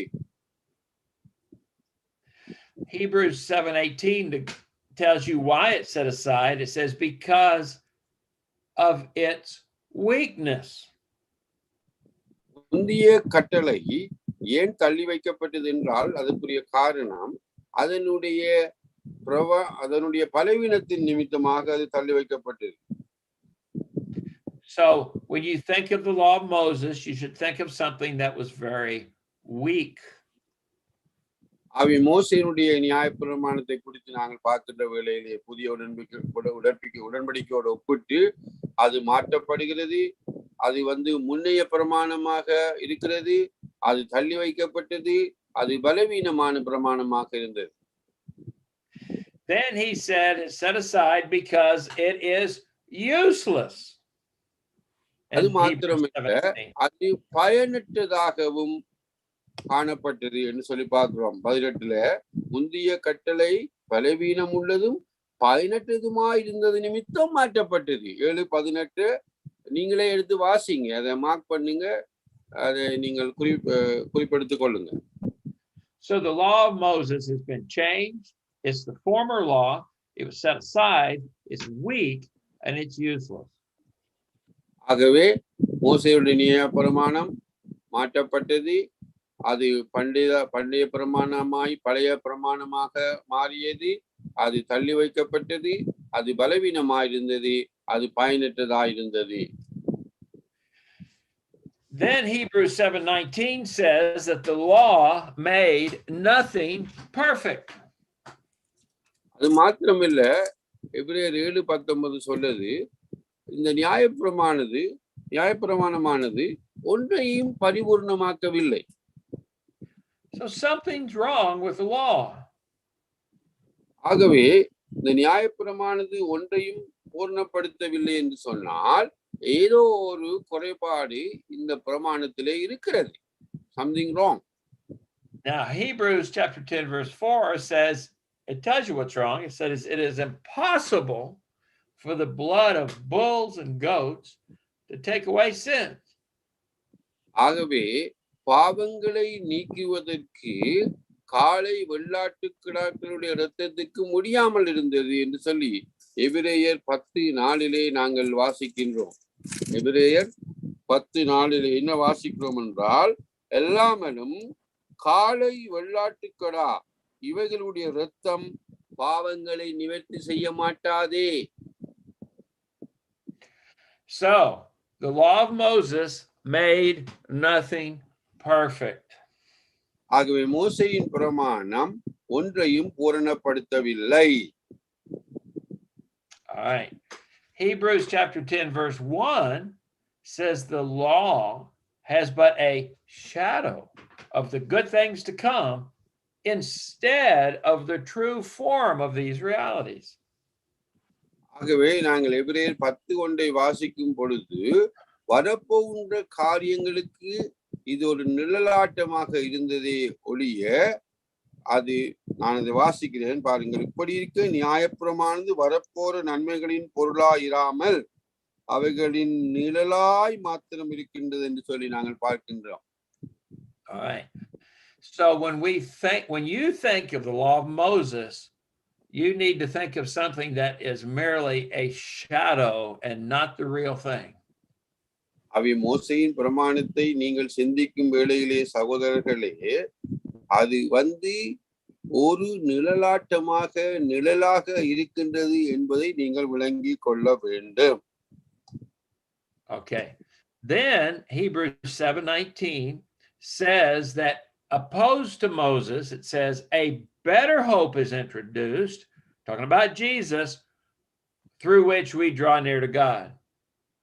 அது மாத்திரமல்ல, எபிரேயர் 7:19 சொல்லப்படுகிறது, எங்களுக்கு ஒரு புதிய நம்பிக்கை உண்டாயிருக்கிறது. இந்த புதிய நம்பிக்கை கூடாக நாங்கள் தேவனிடத்திலே கிட்டி சேர்கின்றோம். எபிரேயர் 7:19 நாங்கள் வாசிக்கிறேன், நியாயப்பிரமாணமானது ஒன்றையும் பூரணப்படுத்தவில்லை. அதிக நன்மையான நம்பிக்கையை அறிவிப்பதோ பூரணப்படுத்துகிறது. அந்த நம்பிக்கையினாலே தேவனிடத்திலே சேருகிறோம். All right. Hebrews chapter 10 verse 9 says that Jesus does away with the first covenant in order to establish the second covenant. இரண்டாவதை நிலைநிறுத்தும் முகமாக முதலாவதை அவர் நீக்கி போடுகிறார். அதாவது கர்த்தராகிய இயேசு கிறிஸ்து நீக்கி போடுகிறார் என்று சொல்லி எபிரேயர் 10:9 நாங்கள் வாசிக்கிறோம். தேவனே உம்முடைய சித்தத்தின்படி செய்தோ வருகிறேன் என்று சொன்னார். இரண்டாவதை நிலைநிறுத்துவதற்கு முதலாவதை நீக்கி போடுகிறார். So when we think about the law of Moses, it's been changed. It's the former law. It's set aside. It was weak, useless, made nothing perfect. It was a shadow, and Jesus did away with it. Right. ஆகவே மோசேயினுடைய பிரமாணத்தை குறித்து சிந்திக்கிற வேளையிலே சகோதரர்களே, நீங்கள் என்னத்தை குறித்து சிந்திக்க வேண்டும்? அது மாற்றம் அடைந்தது, அது பண்டையது முன்னையது இல்லாமல் போயிற்று. அது தள்ளி வைக்கப்பட்டது, அது பலவீனமானது, அது பயனற்றது, அது ஒன்றையும் பரிபூர்ணப்படுத்தவில்லை, அது நிழலாட்டமாக இருந்தது. அது மாத்திரமல்ல, கிறிஸ்து அதை நீக்கி போடுகிறார். Okay, now it is gone. The law of Moses and the Sinai covenant are gone. ஆகவே மோசையின் பிரமாணம், சீனாய் உடன்படிக்கையின் பிரமாணம் பறந்து போனது. All right. It is the Sinai covenant is over and done. It is abrogated. பழைய உடன்படிக்கையான சீனாய் உடன்படிக்கை அது பறந்து போனது, அது இல்லாமல் போய்விட்டது, அது முடிந்து போய்விட்டது, அது நீக்கப்பட்டாயிற்று. All right. It's no longer in force. அது இன்னும் அது இப்பொழுது செயற்பாட்டில் இல்லை. It's gone. Finished. Yeah. அது பறந்து போச்சு. அது பறந்து போனாரே என்று சொல்லி நீங்கள் பாடலாம். பழைய உடன்படிக்கையை அவர் பறந்து போனாரே என்று சொல்லி நீங்கள் பாடலாம். Amen. All right. So here's an example. Let's take the Sabbath as an example to prove the point. சரி. ஆகவே இவைகள் எல்லாம் கடந்து போயிற்று, பறந்து போயிற்று, இல்லாமல் போயிற்று, நீக்கப்பட்டாயிற்று என்று நாங்கள் சொல்லுவதற்கு ஆதாரமாக ஒரு சில உதாரணங்களை எடுத்துக்கொள்வோம். முதலாவது அங்கே பார்க்கின்றோம், ஓய்வு நாளை கடைபிடித்தல். Okay. And we know that it's a life or death covenant. If you break the Sabbath, you must die. அதாவது ஓய்வு நாளை மீறினால் இது வாழ்வா சாவா என்ற ஒரு நியாயப்பிரமாணம் இது. ஏனென்றால் ஓய்வு நாளை நீங்கள் மீறினால் கொலை செய்யப்படுவீர்கள். அப்படி மீறினவர்கள் கொலை செய்யப்பட்டார். So in Numbers chapter 15, starting with verse 32, for example, they found a man gathering sticks on the Sabbath. He was working, and Jehovah God said to Moses, "The man shall be put to death." என்னாகும் 15ஆம் அதிகாரம் 32 35 வசனங்களை நீங்கள் உன்னிப்பாக வாசிப்பீர்களானால் அங்கே நாங்கள் என்னத்தை பார்க்கிறோம்? ஓய்வு நாளில் ஒரு மனிதன் காட்டுக்குள்ளே போய் விறகுகளை பொறுக்கிக் கொண்டிருந்தான், அதை சேர்த்து கொண்டிருந்தான். அங்கே கர்த்தர் மோசேக்கு சொன்னார், அந்த மனிதன் கொலை செய்யப்பட வேண்டும். All right. And yet, look at what Romans says in chapter 14, verse 5.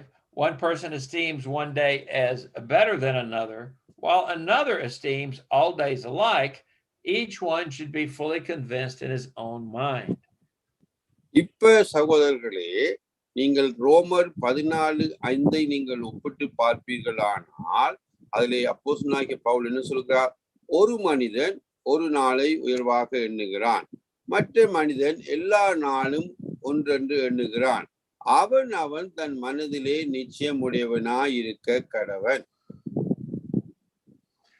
What the New Testament says about circumcision is that it doesn't matter anymore. புதிய உடன்படிக்கையிலே நாங்கள் வருகின்ற வேளையிலே விருத்த சேதனத்தை குறித்து நாங்கள் பார்க்கின்ற வேளையிலே நீங்கள் ஒருத்தருமே விருத்த சேதனம் செய்திருக்க மாட்டீர்கள், உங்களுக்கு தெரியும். ஆகவே இது தேவையில்லை, அது பயனற்று போய்விட்டது, அது அவசியமில்லை என்று பார்க்கிறோம். All right. In Colossians chapter 2, verse 16 and 17, it says, "Let no one act as your judge in regard to a Sabbath day." ஆகவே நாங்கள் பார்க்கின்ற கொலோசையர் 2ஆம் அதிகாரம் 16 17 வசனத்திலே, அதாவது புசித்தலை குறித்தோ இல்லாவிட்டால் உங்க பண்டிகைகளை குறித்தோ ஓய்வு நாளை குறித்தோ யாரும் உங்களை குற்றப்படுத்தாதபடி என்று சொல்லுகிறார். All right.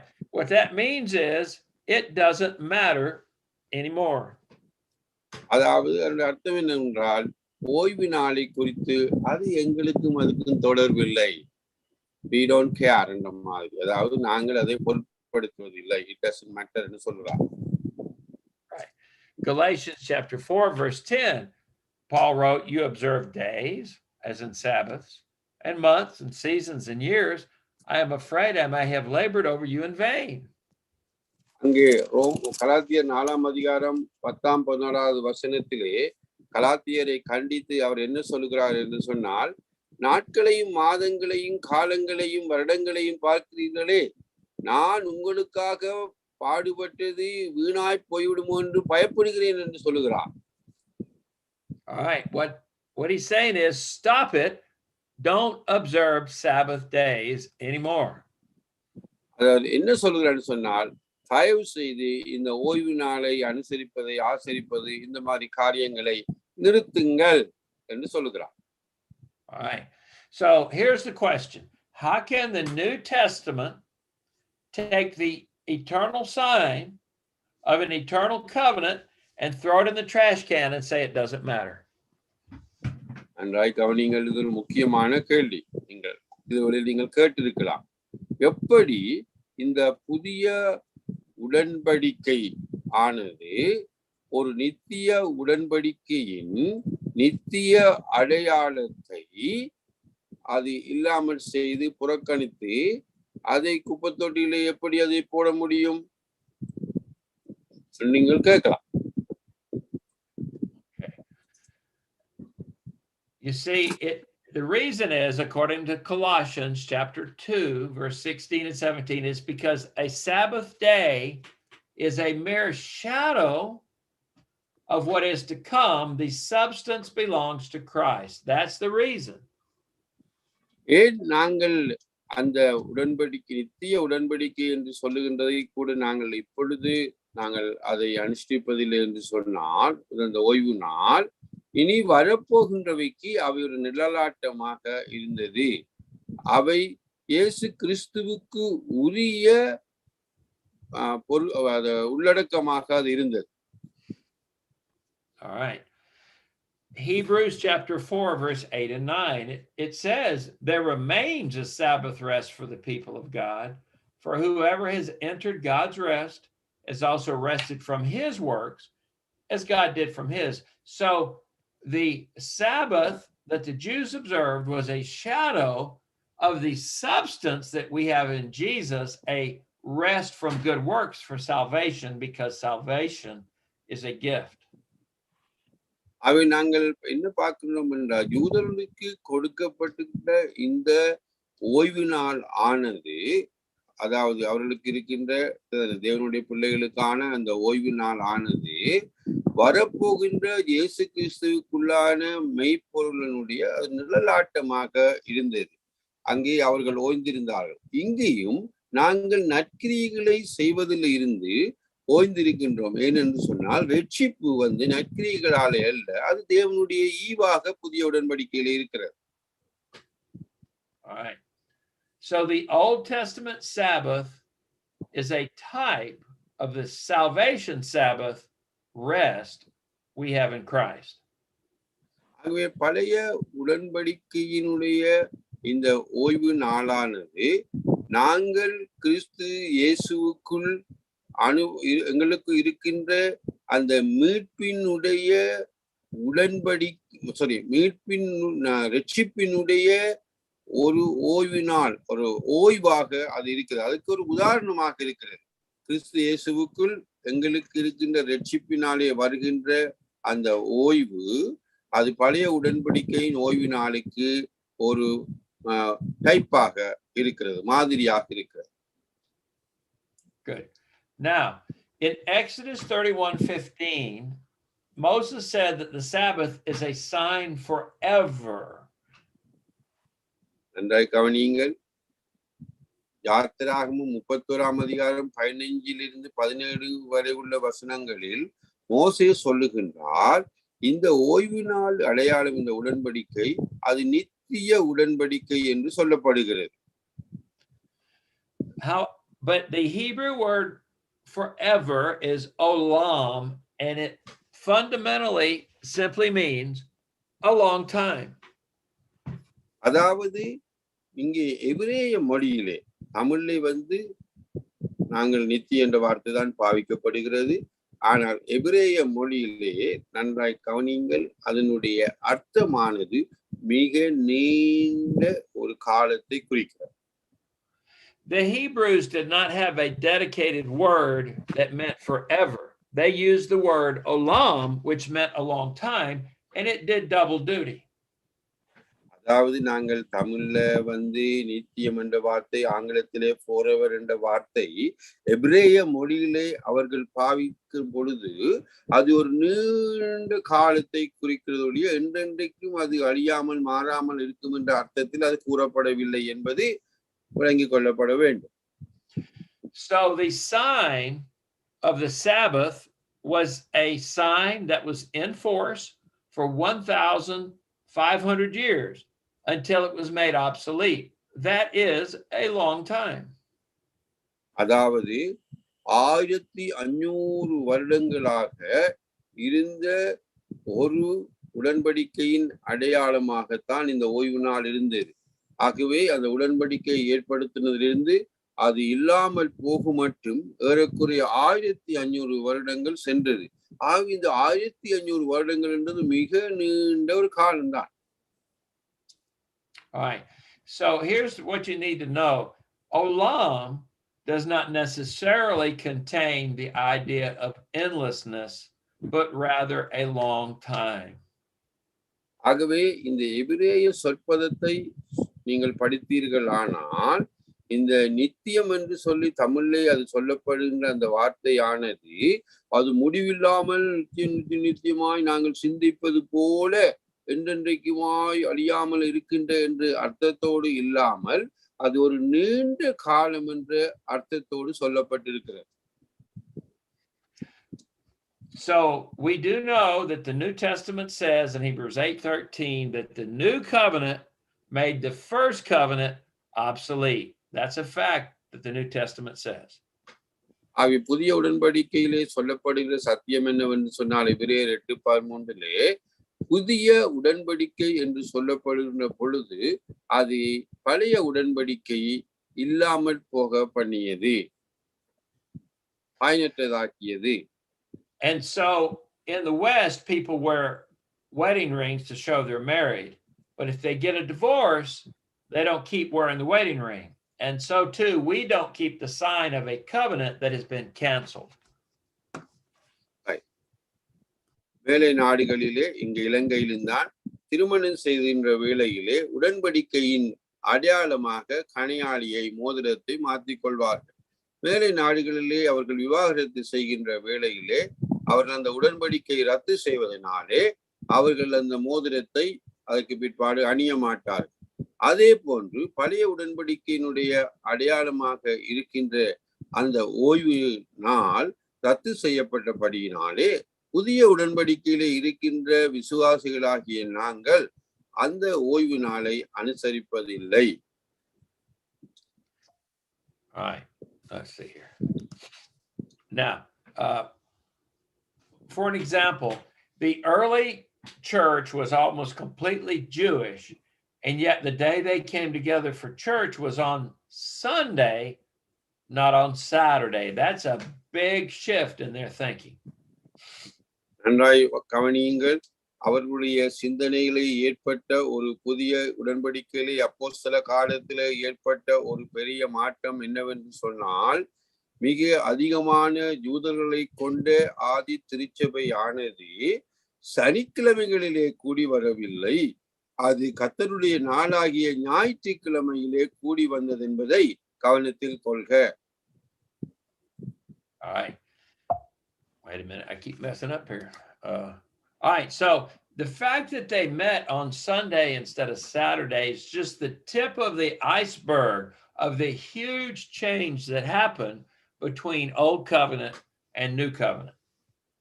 ஆகவே அவர்கள் புதிய ஏற்பாட்டு திருச்சபை ஆதி அப்போஸ்தல திருச்சபையானது சனிக்கிழமை கூடி வராமல் அவர்கள் ஞாயிற்றுக்கிழமை கூடி வந்தார்கள் என்பது அது பழைய உடன்படிக்கையிலிருந்து புதிய உடன்படிக்கைக்குரிய பெரிய ஒரு மாற்றத்தினுடைய ஒரு நுனியாகத்தான் இருக்கிறது. இங்க நீங்க பாக்குற வேளையில கீழே பெரிய மாற்றம் ஏற்பட்டு அதனுடைய நுனியைத்தான் நீங்க பாக்குறீங்க. All right. And here's the point. Don't be under the law. ஆகவே இதுதான் முக்கியமான காரியம். நியாய பிரமாணத்தின் கீழாக போக வேண்டாம். You are not under the moral law of Moses. நீங்கள் இப்பொழுது மோசேயினுடைய பிரமாணத்தின் கீழ் இல்லை. You are not under the civil law of Moses. நீங்கள் மோசேயினுடைய குடி சட்டத்தின் கீழ் இல்லை. You are not under the ceremonial law of Moses. நீங்கள் மோசேயினுடைய சன்மார்க்க சட்டத்தின் கீழ் இல்லை. The law of Moses is gone. It went away when the covenant went away. ஆகவே இந்த மோசேயினுடைய பிரமாணம் அது பறந்து போனது, இல்லாமல் போயிட்டு, அது அதாவது உருவட்டு போய்விட்டது. Now let me explain a little further about this. இதை குறித்து நான் கொஞ்சம் உங்களுக்கு குழப்பமா இருக்குமோ தெரியவில்லை, நான் கொஞ்சம் அதை குறித்து விரிவாக சொல்லுகிறேன். James chapter 2 verse 10, we've already read this, said whoever keeps the law and yet stumbles at just one point is guilty of breaking all of it. யாக்கோப்பு 2:10 யாராவது ஒருவன் முழுமையாக நியாயப்பிரமாணத்தை பின்பற்றி அதேவேளை அதில் ஏதாவது ஒன்றில் தவறுவானானால் அவன் எல்லா பிரமாணத்தையும் உடைத்த குற்றவாளியாக இருப்பான். So when it comes to the law of Moses, it's either all or nothing. ஆகவே மோசேயுடைய பிரமாணம் என்று சொல்லுகிற வேளையிலே நாங்கள் ஒன்றில் 100% அப்படியே பின்பற்ற வேண்டும், அப்படி இல்லாவிட்டால் ஒன்றுமே இல்லை. So the moral law, the civil law, and the ceremonial law are united together as one. ஆகவே நாங்கள் பார்க்கின்றோம், நாங்கள் எங்களுடைய வசதிக்காக இப்படி பிரித்து படித்தாலும் சன்மார்க்க, இங்கே நாங்கள் குடி பிரமாணம் சிவில் லோன்னு சொல்வார்கள், அதே வேளையில சடங்காச்சார பிரமாணங்கள் எல்லாம் ஒன்றாகவே காணப்பட்டது பழைய உடன்படிக்கையிலே. Imagine a balloon. If you took a pin and you poked that balloon, the entire balloon would suddenly disappear. And that's the way it is with the law of Moses. If you break even one law, you're broken all the laws. It's either complete or it's incomplete. அதாவது இந்த பெரிய அழகான பலூனை பாருங்கள். இந்த பலூனை ஒரு சிறிய குண்டூசியாலை நீங்கள் குத்துற வேளையிலே அப்படியே உடைஞ்சு எல்லாமே இல்லாமல் போய்விடுகிறது. அதே மாதிரிதான் நீங்கள் எவ்வளவுதான் மற்ற பிரமாணங்களை கடைபிடித்தும் ஏதாவது ஒரு பிரமாணத்திலே நீங்கள் தவறுவீர்களானால் நீங்கள் எல்லாவற்றிலேயும் தவறிழைத்தவர்களாய், எல்லா நியாய பிரமாணத்தையும் மீறினவர்களாய், குற்றவாளியாய் காணப்படுவீர்கள். The law and the covenant are gone. ஆகவே இந்த மோசேயின் பிரமாண உடன்படிக்கை அது பறந்து போனதே. Romans 6:14 very clearly says, you are not under law, but under grace. ரோமர் 6:14 மிக தெளிவாக சொல்லுகிறது, நீங்கள் நியாய பிரமாணத்தின் கீழ் இல்லாமல் கிருபையின் கீழாக இருக்கிறீர்கள். Romans 7:6 says, we are released from the law, having died to that which held us captive. நம்மை அடிமைத்தனத்திற்குள்ளாக்கின நியாயப்பிரமாணத்துக்கு மரித்தவர்களாயிருக்கிற நாங்கள் இப்பொழுது அந்த பிரமாணத்திலிருந்து விடுதலையாக்கப்பட்டிருக்கிறோம் என்று சொல்லி ரோமர் 7:6 சொல்கிறது. All right. Romans chapter 7 verse 1, he says, do you not know, brothers, for I'm speaking to those who know the law, that the law is binding on a person only so long as he lives. அங்கே ரோமர் 7:1 அவர் பேசுகிறார், சகோதரர்களே நீங்கள் அறிந்து கொள்ளவில்லையா, நியாயப்பிரமாணத்தை அறிந்தவர்களாகி உங்களோடு பேசுகின்றேன், ஒரு மனிதன் உயிரோடு இருக்கும் அளவும் அந்த நியாயப்பிரமாணத்துக்குள்ளாக அவன் இருக்கின்றான் என்பதை நீங்கள் அறியவில்லையா என்று கேட்கின்றான். And then he goes on in verse 2, he says, thus a married woman is bound by law to her husband while he lives, but if her husband dies, she is released from the law of marriage. ரோமர் 7:2-3 சொல்கிறார், விவாகமான ஒரு பெண் கணவன் உயிரோடு இருக்கும் காலம் அளவும் அவளுக்கு இந்த பிரமாணத்தினால் கட்டுப்பட்டு இருக்கிறார். கணவன் மரித்த பிற்பாடு அவள் அங்கே திருமண பிரமாணத்தில் விவாக பிரமாணத்தில் இருந்து விடுதலையாக்கப்பட்டிருக்கிறாள். And then verse 4, he applies it. He says, likewise, my brothers, you also have died to the law through the body of Christ, so that you may belong to another, to him who's been raised from the dead. அதே போன்று ரோமர் 7:4 மரித்தோரில் இருந்து எழுந்தவராகிய அவராலே நீங்கள் ஒருவருக்கொருவர் நீங்கள் உரியவர்களாயிருக்கிற நீங்கள் அவருடைய சரீரத்தினாலே இந்த பிரமாணத்திற்கு மரித்து விட்டீர்கள். All right. Then Romans 6 says it chapter 7, verse 6 makes it very clear. We are released from the law, having died to that which held us captive, so that we serve not under the old written code, but in the new life of the Spirit. ஆகவே ஆவியினுடைய புதிய பிரமாணத்திற்கூடாக பழைய உடன்படிக்கையின் கீழ் நாங்கள் சேவியாமல், பழைய உடன்படிக்கைக்கு நாங்கள் ஊழியம் செய்யாமல், எங்களை கட்டுப்பாட்டில் அடிமைத்தனத்திலே வைத்திருந்த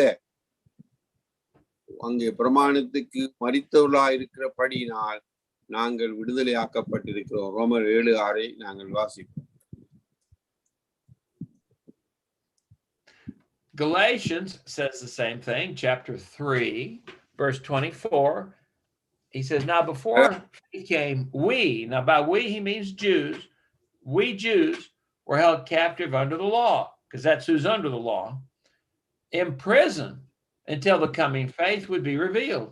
So then the law was our guardian, a Jewish guardian, until Christ came, in order that we might be justified by faith. நாங்கள் விசுவாசத்தினாலே நீதிமான்கள் ஆக்கப்படும்படியாக யூதர்களாகிய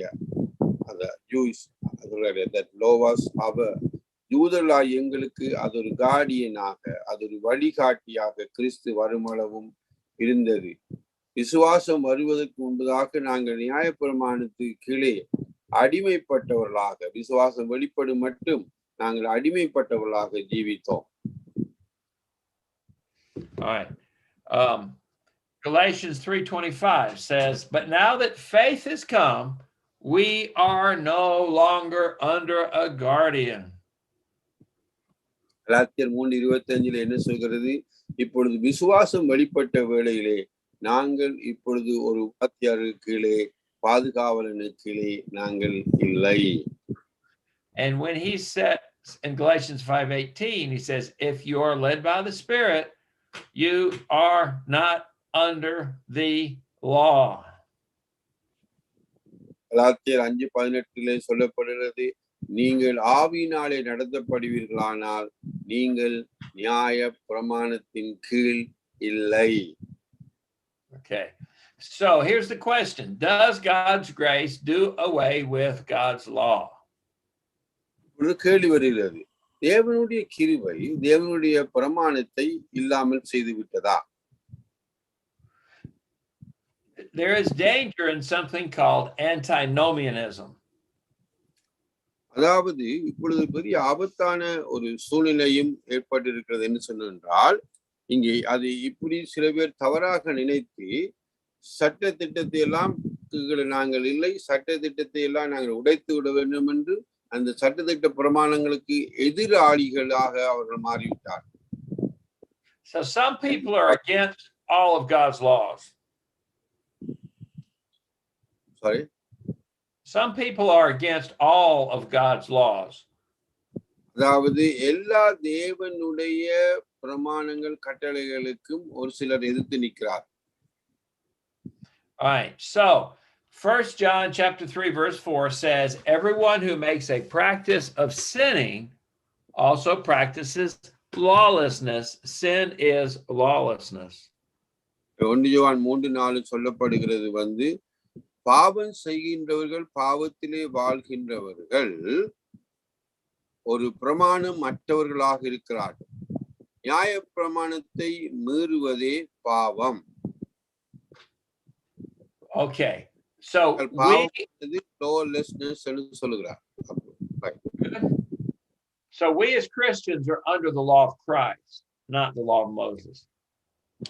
ஆகவே நாங்கள் எல்லா பிரமாணங்களையும் நாங்கள் இருக்க முடியாது. நாங்கள் மோசேயின் பிரமாணத்துக்கு கீழே இல்லாவிட்டாலும் இப்பொழுது கிறிஸ்துவின் பிரமாணத்துக்கு கீழ் இருக்கின்றோம். All right. Now, 1 Corinthians 9:20, Paul's writing, and he says, to those under the law, I became as one under the law. 1 கொரிந்தியர் 9:20 அப்போஸ்தலனாகிய பவுல் இப்படி எழுதியதை வாசிக்கின்றோம். நியாயப்பிரமாணத்தின் கீழ் உள்ளவர்களுக்கு நான் நியாயப்பிரமாணத்தின் கீழ் உள்ளவனை போன்று ஆனேன். Who is under the law? அங்கே நியாயப்பிரமாணத்தின் கீழ் உள்ளவனானேன் என்று சொல்லும் பொழுது அவர் என்னத்தை சொல்கிறார்? All right, when he says under the law, he's talking about unbelieving Jewish people. The Greek is huponamon, under law. That describes an unbelieving Jewish person. ஆகவே நியாயப்பிரமாணத்தின் கீழ் இருப்பவர்கள் யார் என்று சொன்னால் மீட்கப்படாத விசுவாசம் இல்லாத யூதர்களை அது குறிக்கிறது. கிரேக்க மொழியிலே குப்போ நோமோன்னு சொல்லப்படுகிறது. குப்போன்ற கீழே, நோமோன்ற சட்டம். சட்டத்திற்கு கீழே, நியாயப்பிரமாணத்தின் கீழே இருக்கின்ற யூதர்கள் அவர்கள் ரட்சிக்கப்படாத யூதர்கள், அவிசுவாசமான யூதர்கள். Good job. Now, then he says about himself, he says, though not being myself under the law. So here's the point. Paul, as a Christian, was not under the law of Moses, and no Christian is under the law of Moses. இப்பொழுது அப்போஸ்தலனாகிய பவுல் ஒரு கிறிஸ்தவனாக அவர் இருந்தது நிமித்தம் அவர் இங்கே தன்னை உட்படுத்தி சொல்லுகிறார், நான் நியாயப்பிரமாணத்தின் கீழ் இல்லாதவனாக இருந்தும். நன்றாய் கவனியுங்கள், அப்போஸ்தலனாகிய பவுல் நியாயப்பிரமாணத்தின் கீழ் இல்லை. ஆகவே எந்த ஒரு கிறிஸ்தவனும் மோசேயின் பிரமாணத்தின் கீழ் இல்லை. All right. Then in 1 Corinthians 9:21, he says, to those outside the law, I became one outside the law. நியாயப்பிரமாணத்திற்கு வெளியிலே உள்ளவர்கள், நியாயப்பிரமாணம் இல்லாதவர்களுக்கு நான் நியாயப்பிரமாணம் இல்லாதவளை போல ஆனேன் என்று சொல்கிறார். 1 கொரிந்தியர் 9:21. So by outside the law, he means an unbelieving Gentile. The Greek word here is anamos, means no law. அதாவது நியாயப்பிரமாணம் இல்லாதவர்களுக்கு நான் நியாயப்பிரமாணம் இல்லாதவர்களை போலானேன் என்று பவுல் சொல்லும் பொழுது அவர் அங்கே ரட்சிக்கப்படாத புற ஜாதிகள், மோசேயினுடைய பிரமாணத்துக்கு அப்பாற்பட்ட ரட்சிக்கப்படாத புற ஜாதிகளை குறித்து பேசுகிறார். நியாயப்பிரமாணம் மற்றவர்கள். ஆண் நோமம் என்று சொன்னால், ஆண் சொன்னால் இல்லை, நோமன் சொன்னால் சட்டம். அவை நியாயப்பிரமாணம் இல்லாத புறஜாதிகளை குறித்து பேசுகிறார்.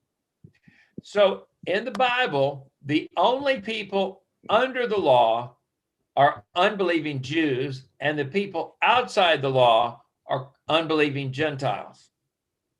வேதாகமத்தை பொறுத்தவரையிலே இப்பொழுது நியாயப்பிரமாணத்துக்கு கீழே இருக்கின்றவர்கள் மீட்கப்படாத யூதர்களாயும், நியாயப்பிரமாணம் இல்லாதவர்களாக இருக்கிறவர்கள் மீட்கப்படாத புறஜாதிகளாகவும் இருக்கின்றார்கள்.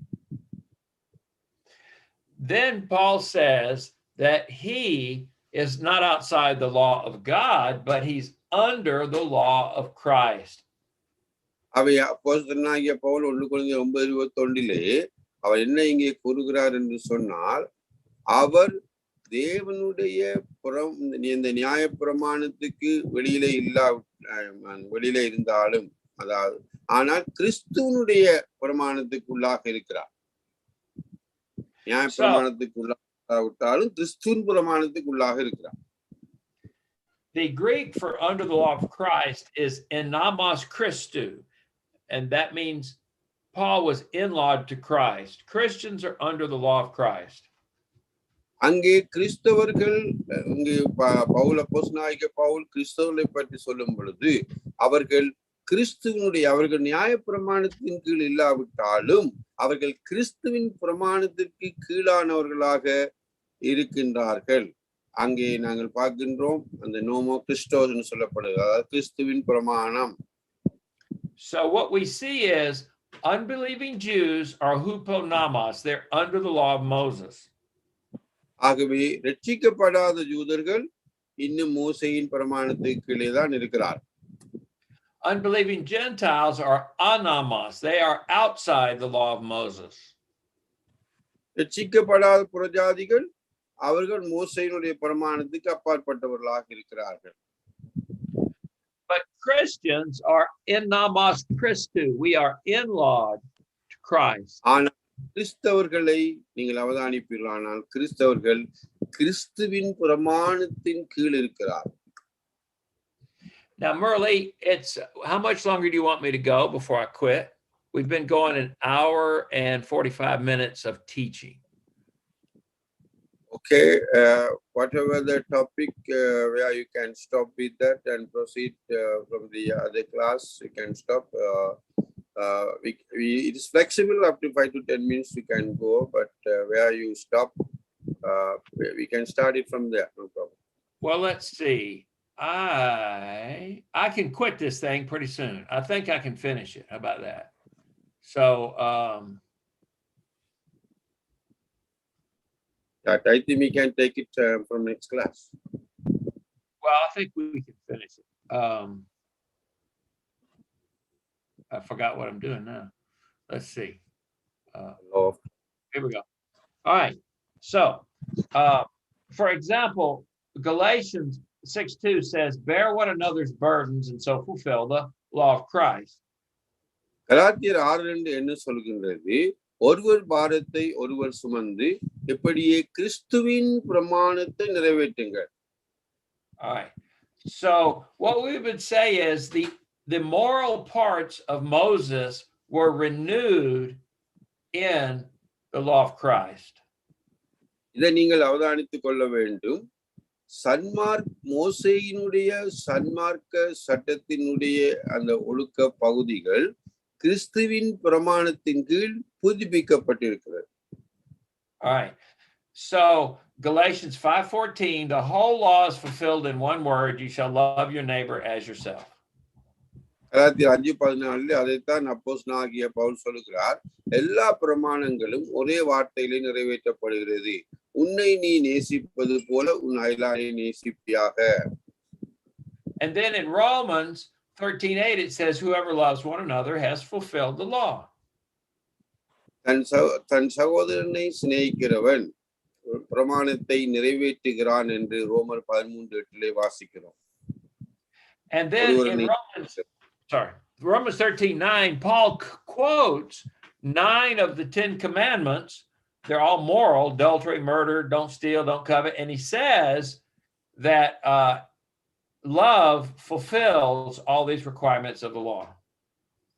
ஆகவே அங்கே இந்த 10 கட்டளைகளிலே இருக்கின்ற 9 கட்டளைகள் சன்மார்க்க ஒழுக்க ரீதியான கட்டளைகளை, அதாவது களவு செய்யாதிருப்பாயாக, பொய் சொல்லாதிருப்பாயாக, விபச்சாரம் செய்யாதிருப்பாயாக, இப்படிப்பட்ட இந்த பிரமாணங்கள் அப்போஸ்தலனாகிய பவுல் சொல்கிறார், உன்னை நீ நேசிப்பது போல உன் அயலானை நேசிப்பாயாக என்கிற ஒரே கட்டளையிலே நிறைவேறும். ஏனென்றால் அன்பு பிறனுக்கு தீங்கு செய்யாது. All right. So the application is this. We're looking at what does this have to do with church practice? How does all this affect us as Christians and how we do church? Right. இப்ப கேள்வி, நாங்கள் படித்த இந்த பாடங்கள் எல்லாம் புதிய உடன்படிக்கை, பழைய உடன்படிக்கை, பழைய உடன்படிக்கையிலே புதிய உடன்படிக்கை ஏற்படுத்திய தாக்கங்கள், அதனுடைய விளைவுகள், இவைகளெல்லாம் நாங்கள் பார்த்து நாங்கள் ஆராய்கிற வேளையில இது எங்களுடைய அன்றாட சபை வாழ்க்கை நடவடிக்கைகளை எப்படி பாதிக்கிறது? All right. So for example, tithing. Moses required tithing, but the New Testament never says that. மோசே தசம பாகத்தை கொடுத்து 10 கொடுப்பதை குறித்து பேசினார். புதிய ஏற்பாட்டு திருச்சபையிலே அப்படி நாங்கள் வாசிப்பதில்லை. So just say no to tithing as a law.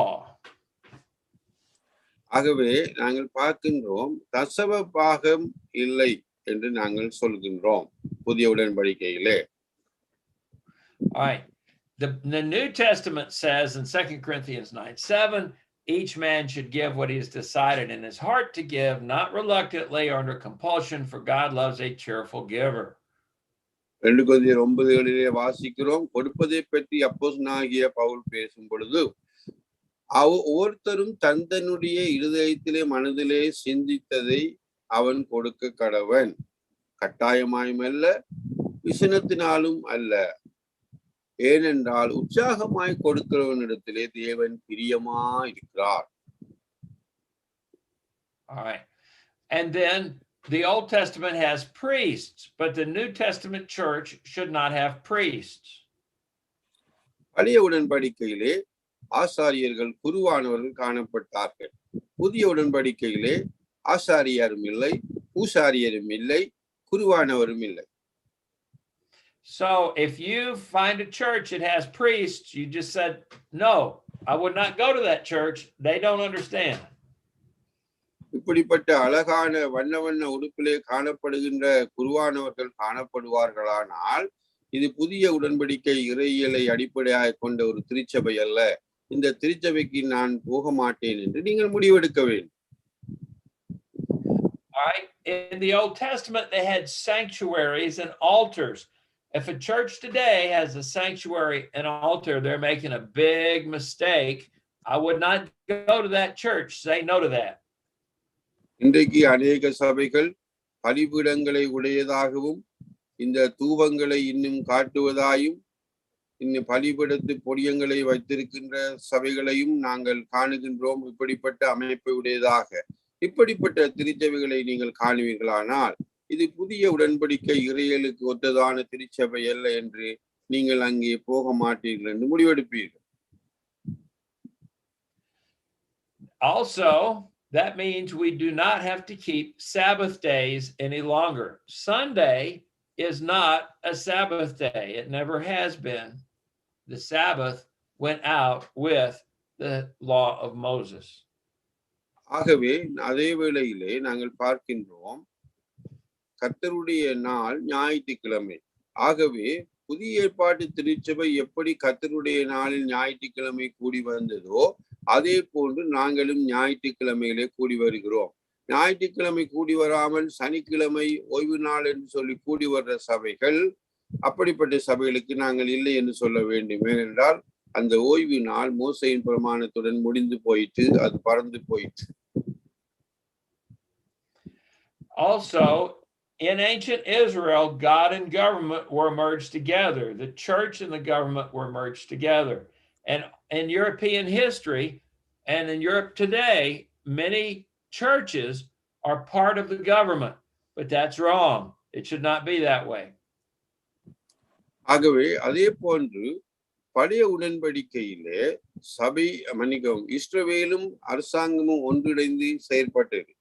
புதிய உடன்படிக்கையிலே இன்றைக்கு சில சபைகள் இதில் காணப்படுறது போன்று சர்ச் ஆஃப் இங்கிலாந்து நாங்கள் பார்க்கிறோம்.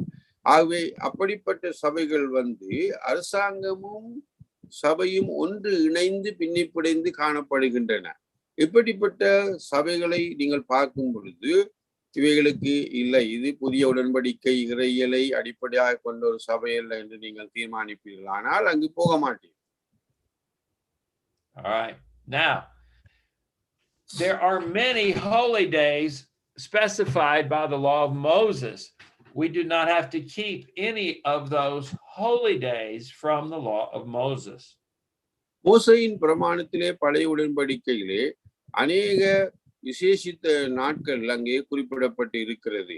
அந்த விசேஷித்த குறிப்பிடப்பட்ட அந்த நாட்களை, பண்டிகை நாட்களை அந்த கிறிஸ்தவர்கள் இன்றைக்கு பின்பற்ற வேண்டிய அவசியம் இல்லை. உதாரணமாக பஸ்கா பலி, புளிப்பில்லாத அப்ப பண்டிகை, முதற் பலன், பெந்தை கோஸ்து, கூடார பண்டிகை, அங்கே எக்கால பண்டிகை, அங்கே பாவ நிவர்த்தி நாள் என்று சொல்லப்படுகின்ற அந்த இந்த விதமான இந்த ஓய்வு, அதாவது விடுதலை நாட்களை, லீவு நாட்கள் என்று சொல்லும் இல்லையா, பண்டிகை நாட்களை கிறிஸ்தவர்கள் பின்பற்ற வேண்டிய அவசியம் இல்லை.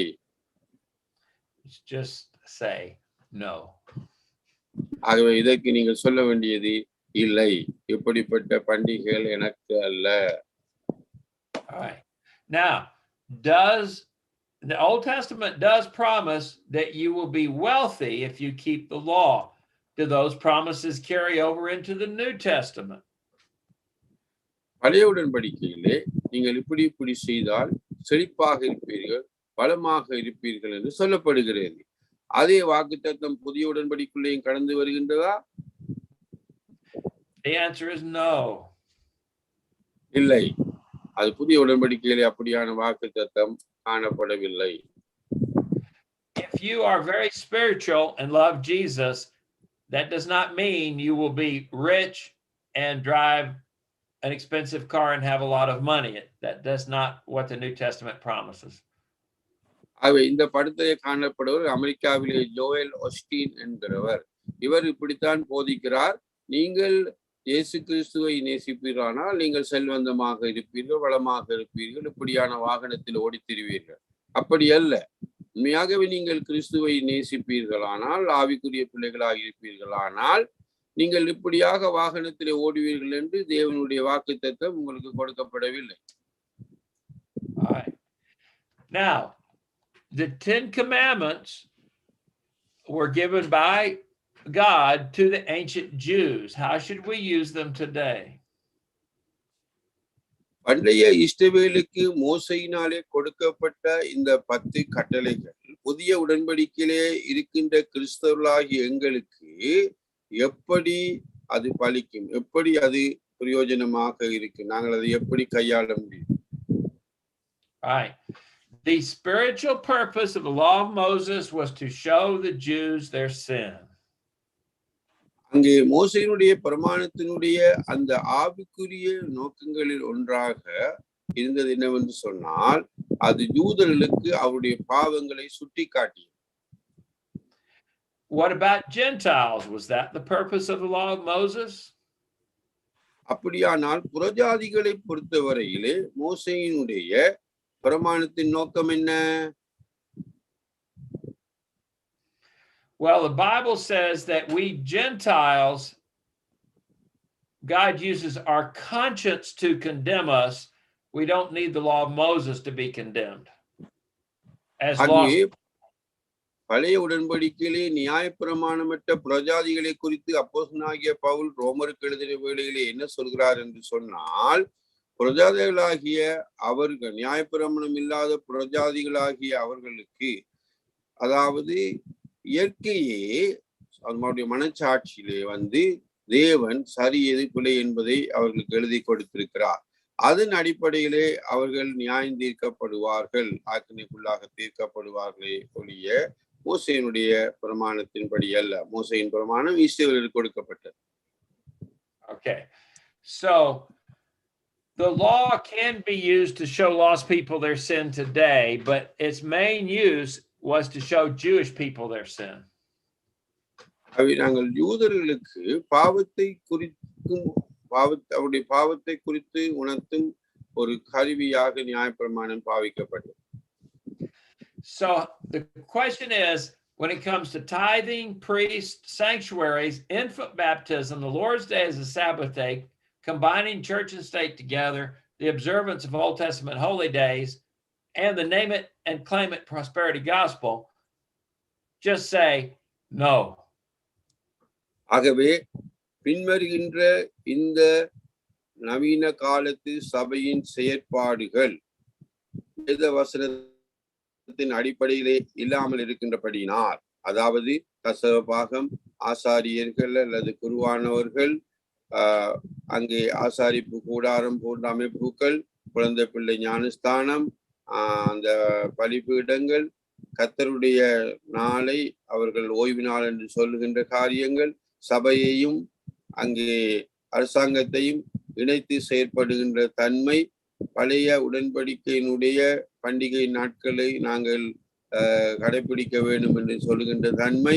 அது மாத்திரமல்ல, நீங்கள் கிறிஸ்துவை நம்பினால் நீங்கள் என்ன கேட்டால் உங்களுக்கு எல்லாம் கிடைக்கும் என்கின்ற செழுமை கொள்கை, உபதேசம், இவைகள் எல்லாவற்றிற்கும் நாங்கள் சத்திய வசனத்தின் அடிப்படையிலே இல்லை என்று சொல்ல வேண்டும். All right. So, I tell you what, so just to conclude, we saw at the beginning that the purpose of the Sinai covenant was to make ancient Israel a treasured possession, a kingdom of priests and a holy nation. We saw that at the beginning. நாங்கள் ஏற்கனவே பார்த்த பழைய உடன்படிக்கையின் நோக்கங்களில் மிக முக்கியமான ஒன்று என்னவென்று சொன்னால், கவனியுங்கள், அவர்கள் விசேஷித்த ஒரு சுதந்திரமாய், ராஜரீக ஆசாரிய கூட்டமாய், ஒரு பரிசுத்த ஜாதியாக இருப்பார்கள் என்பதே அதனுடைய நோக்கமாக இருக்கிறது. So in the New Testament it says that the church are a people for God's own possession.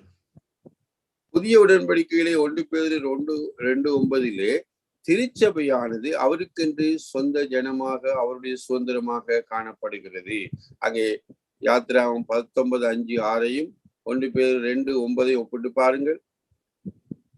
It says that the church is a royal priesthood. இங்கே இந்த புதிய உடன்படிக்கையிலே திருச்சபையானது ஒரு விசேஷித்த ராஜரீக ஆசாரித்துவமுடையதாக இருக்கிறது. It says that the church is a holy nation. இவர்கள் பரிசுத்த ஜாதியாக சபை காணப்படுகிறது புதிய உடன்படிக்கையில். So Peter takes the things that God said to ancient Israel and he says they are fulfilled in the church. அப்போஸ்தலனாகிய பேதுரு ஆண்டவர் மோசேக்குடாக சொன்ன இந்த வசனத்தை புதிய உடன்படிக்கையிலே அது திருச்சபையிலே எப்படி நிறைவேறுகிறது என்பதை எடுத்து காண்பிக்கிறார். So we need to listen to what Peter said.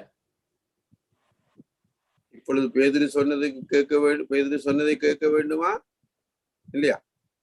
All right. Revelation says the same thing. In the book of Revelation, it says we are a kingdom of priests, which is what God wanted Israel to be. That's Revelation 1:5-6. பேதுரு மாத்திரமல்ல, அப்போஸ்தலனாகிய யோவானும் வெளிப்படுத்தல் 1:5-6 என்ன சொல்கிறார்? அவர் நம்மை தமக்கென்று ஒரு ஆசிரிய கூட்டமாக, கூட்டமாக தெரிந்து கொண்டார். Yeah, so there's many verses like this in the Bible where the New Testament says all these things came true in the church. ஆகவே நாங்கள் பார்க்கின்றோம் பல வசனங்கள் இப்படியாக பழைய உடன்படிக்கையிலே சொல்லப்பட்ட வசனங்கள் திருச்சபையில் நிறைவேறி இருக்கிறதை நாங்கள் காணலாம். All right. So when we look at who is who, the who is you. All these promises to ancient Israel were fulfilled in the church. அவை இப்படிப்பட்ட இந்த வாக்குத்தத்தங்கள், பண்டைய இஸ்ரவேலுக்கு கொடுத்த வாக்குத்தத்தங்கள் புதிய உடன்படிக்கையிலே யாருக்கு கொடுக்கப்பட்டதுன்னு பார்க்கிற வேளையிலே புதிய உடன்படிக்கையிலே அது நமக்கு கொடுக்கப்பட்டது என்பதை நாங்கள் காணுகிறோம். All right. So I think I would argue that the church is the true Israel. ஆகவேதான் இந்த மாதிரியான வசனங்களிலே இருந்துதான் இப்பொழுது இருக்கின்ற புதிய உடன்படிக்கை திருச்சபையானது அது உண்மையான இஸ்ரவேலாக இருக்கிறது என்று சொல்லி நாங்கள் தீர்மானிக்கிறோம். All right. So I tell you what, we'll finish up next week, but that's pretty much what we have to say, and next week we'll conclude this and look at what is God's plan for Israel in the future. ஆகவே நாங்கள் வருகின்ற கிழமைகளில் கர்த்தருக்கு சித்தமானால் மிக முக்கியமான பாடமாகிய இன்றைய இஸ்ரவேலுக்கான தேவனுடைய திட்டம் என்ன என்பதை குறித்து நாங்கள் பார்க்க இருக்கின்றோம். தவற விடாதீர்கள், காண தவறாதீர்கள், பங்கு பெற்ற தவறாதீர்கள். So this is the last slide. The New Testament made the Old Testament obsolete. இதுதான் மிகவும் முக்கியமான காரியம். புதிய உடன்படிக்கை பழைய உடன்படிக்கையில ஏற்படுத்தின தாக்கம் என்ன? அது பழைய உடன்படிக்கையை இல்லாமல் போக பண்ணியது. So the Old Testament is shadow, the New Testament is substance. ஆகிய பழைய உடன்படிக்கை நிழலாட்டமாகவும் புதிய உடன்படிக்கை யதார்த்தமாகவும் காணப்படுகிறது. The Old Testament is about Moses, the New Testament is about Jesus. பழைய உடன்படிக்கை மோசேயை குறித்தும் புதிய உடன்படிக்கை கிறிஸ்துவை குறித்தும் பேசுகிறது. The Old Testament promised physical blessings, the New Testament offers spiritual blessings. பழைய உடன்படிக்கையானது பூமிக்குரிய ஆசீர்வாதங்களை குறித்தும் புதிய உடன்படிக்கை ஆவிக்குரிய ஆசீர்வாதங்களை குறித்தும் பேசுகிறது. The Old Testament is prophecy, the New Testament is fulfillment. பழைய உடன்படிக்கை தீர்க்க தரிசனமாகவும் அதனுடைய நிறைவேறுதலாக புதிய உடன்படிக்கை காணப்படுகிறது. And the Old Testament is about physical Israel, the New Testament is about spiritual Israel.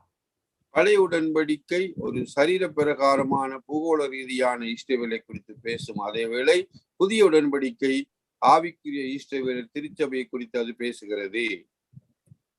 All right, and I will quit there. I went too long. Thank you. ஆகவே நான் இதோட நிப்பாட்டுறேன். இன்றைக்கு நிறைய நான் உங்களுக்கு போதித்து விட்டேன் போல இருக்கிறது.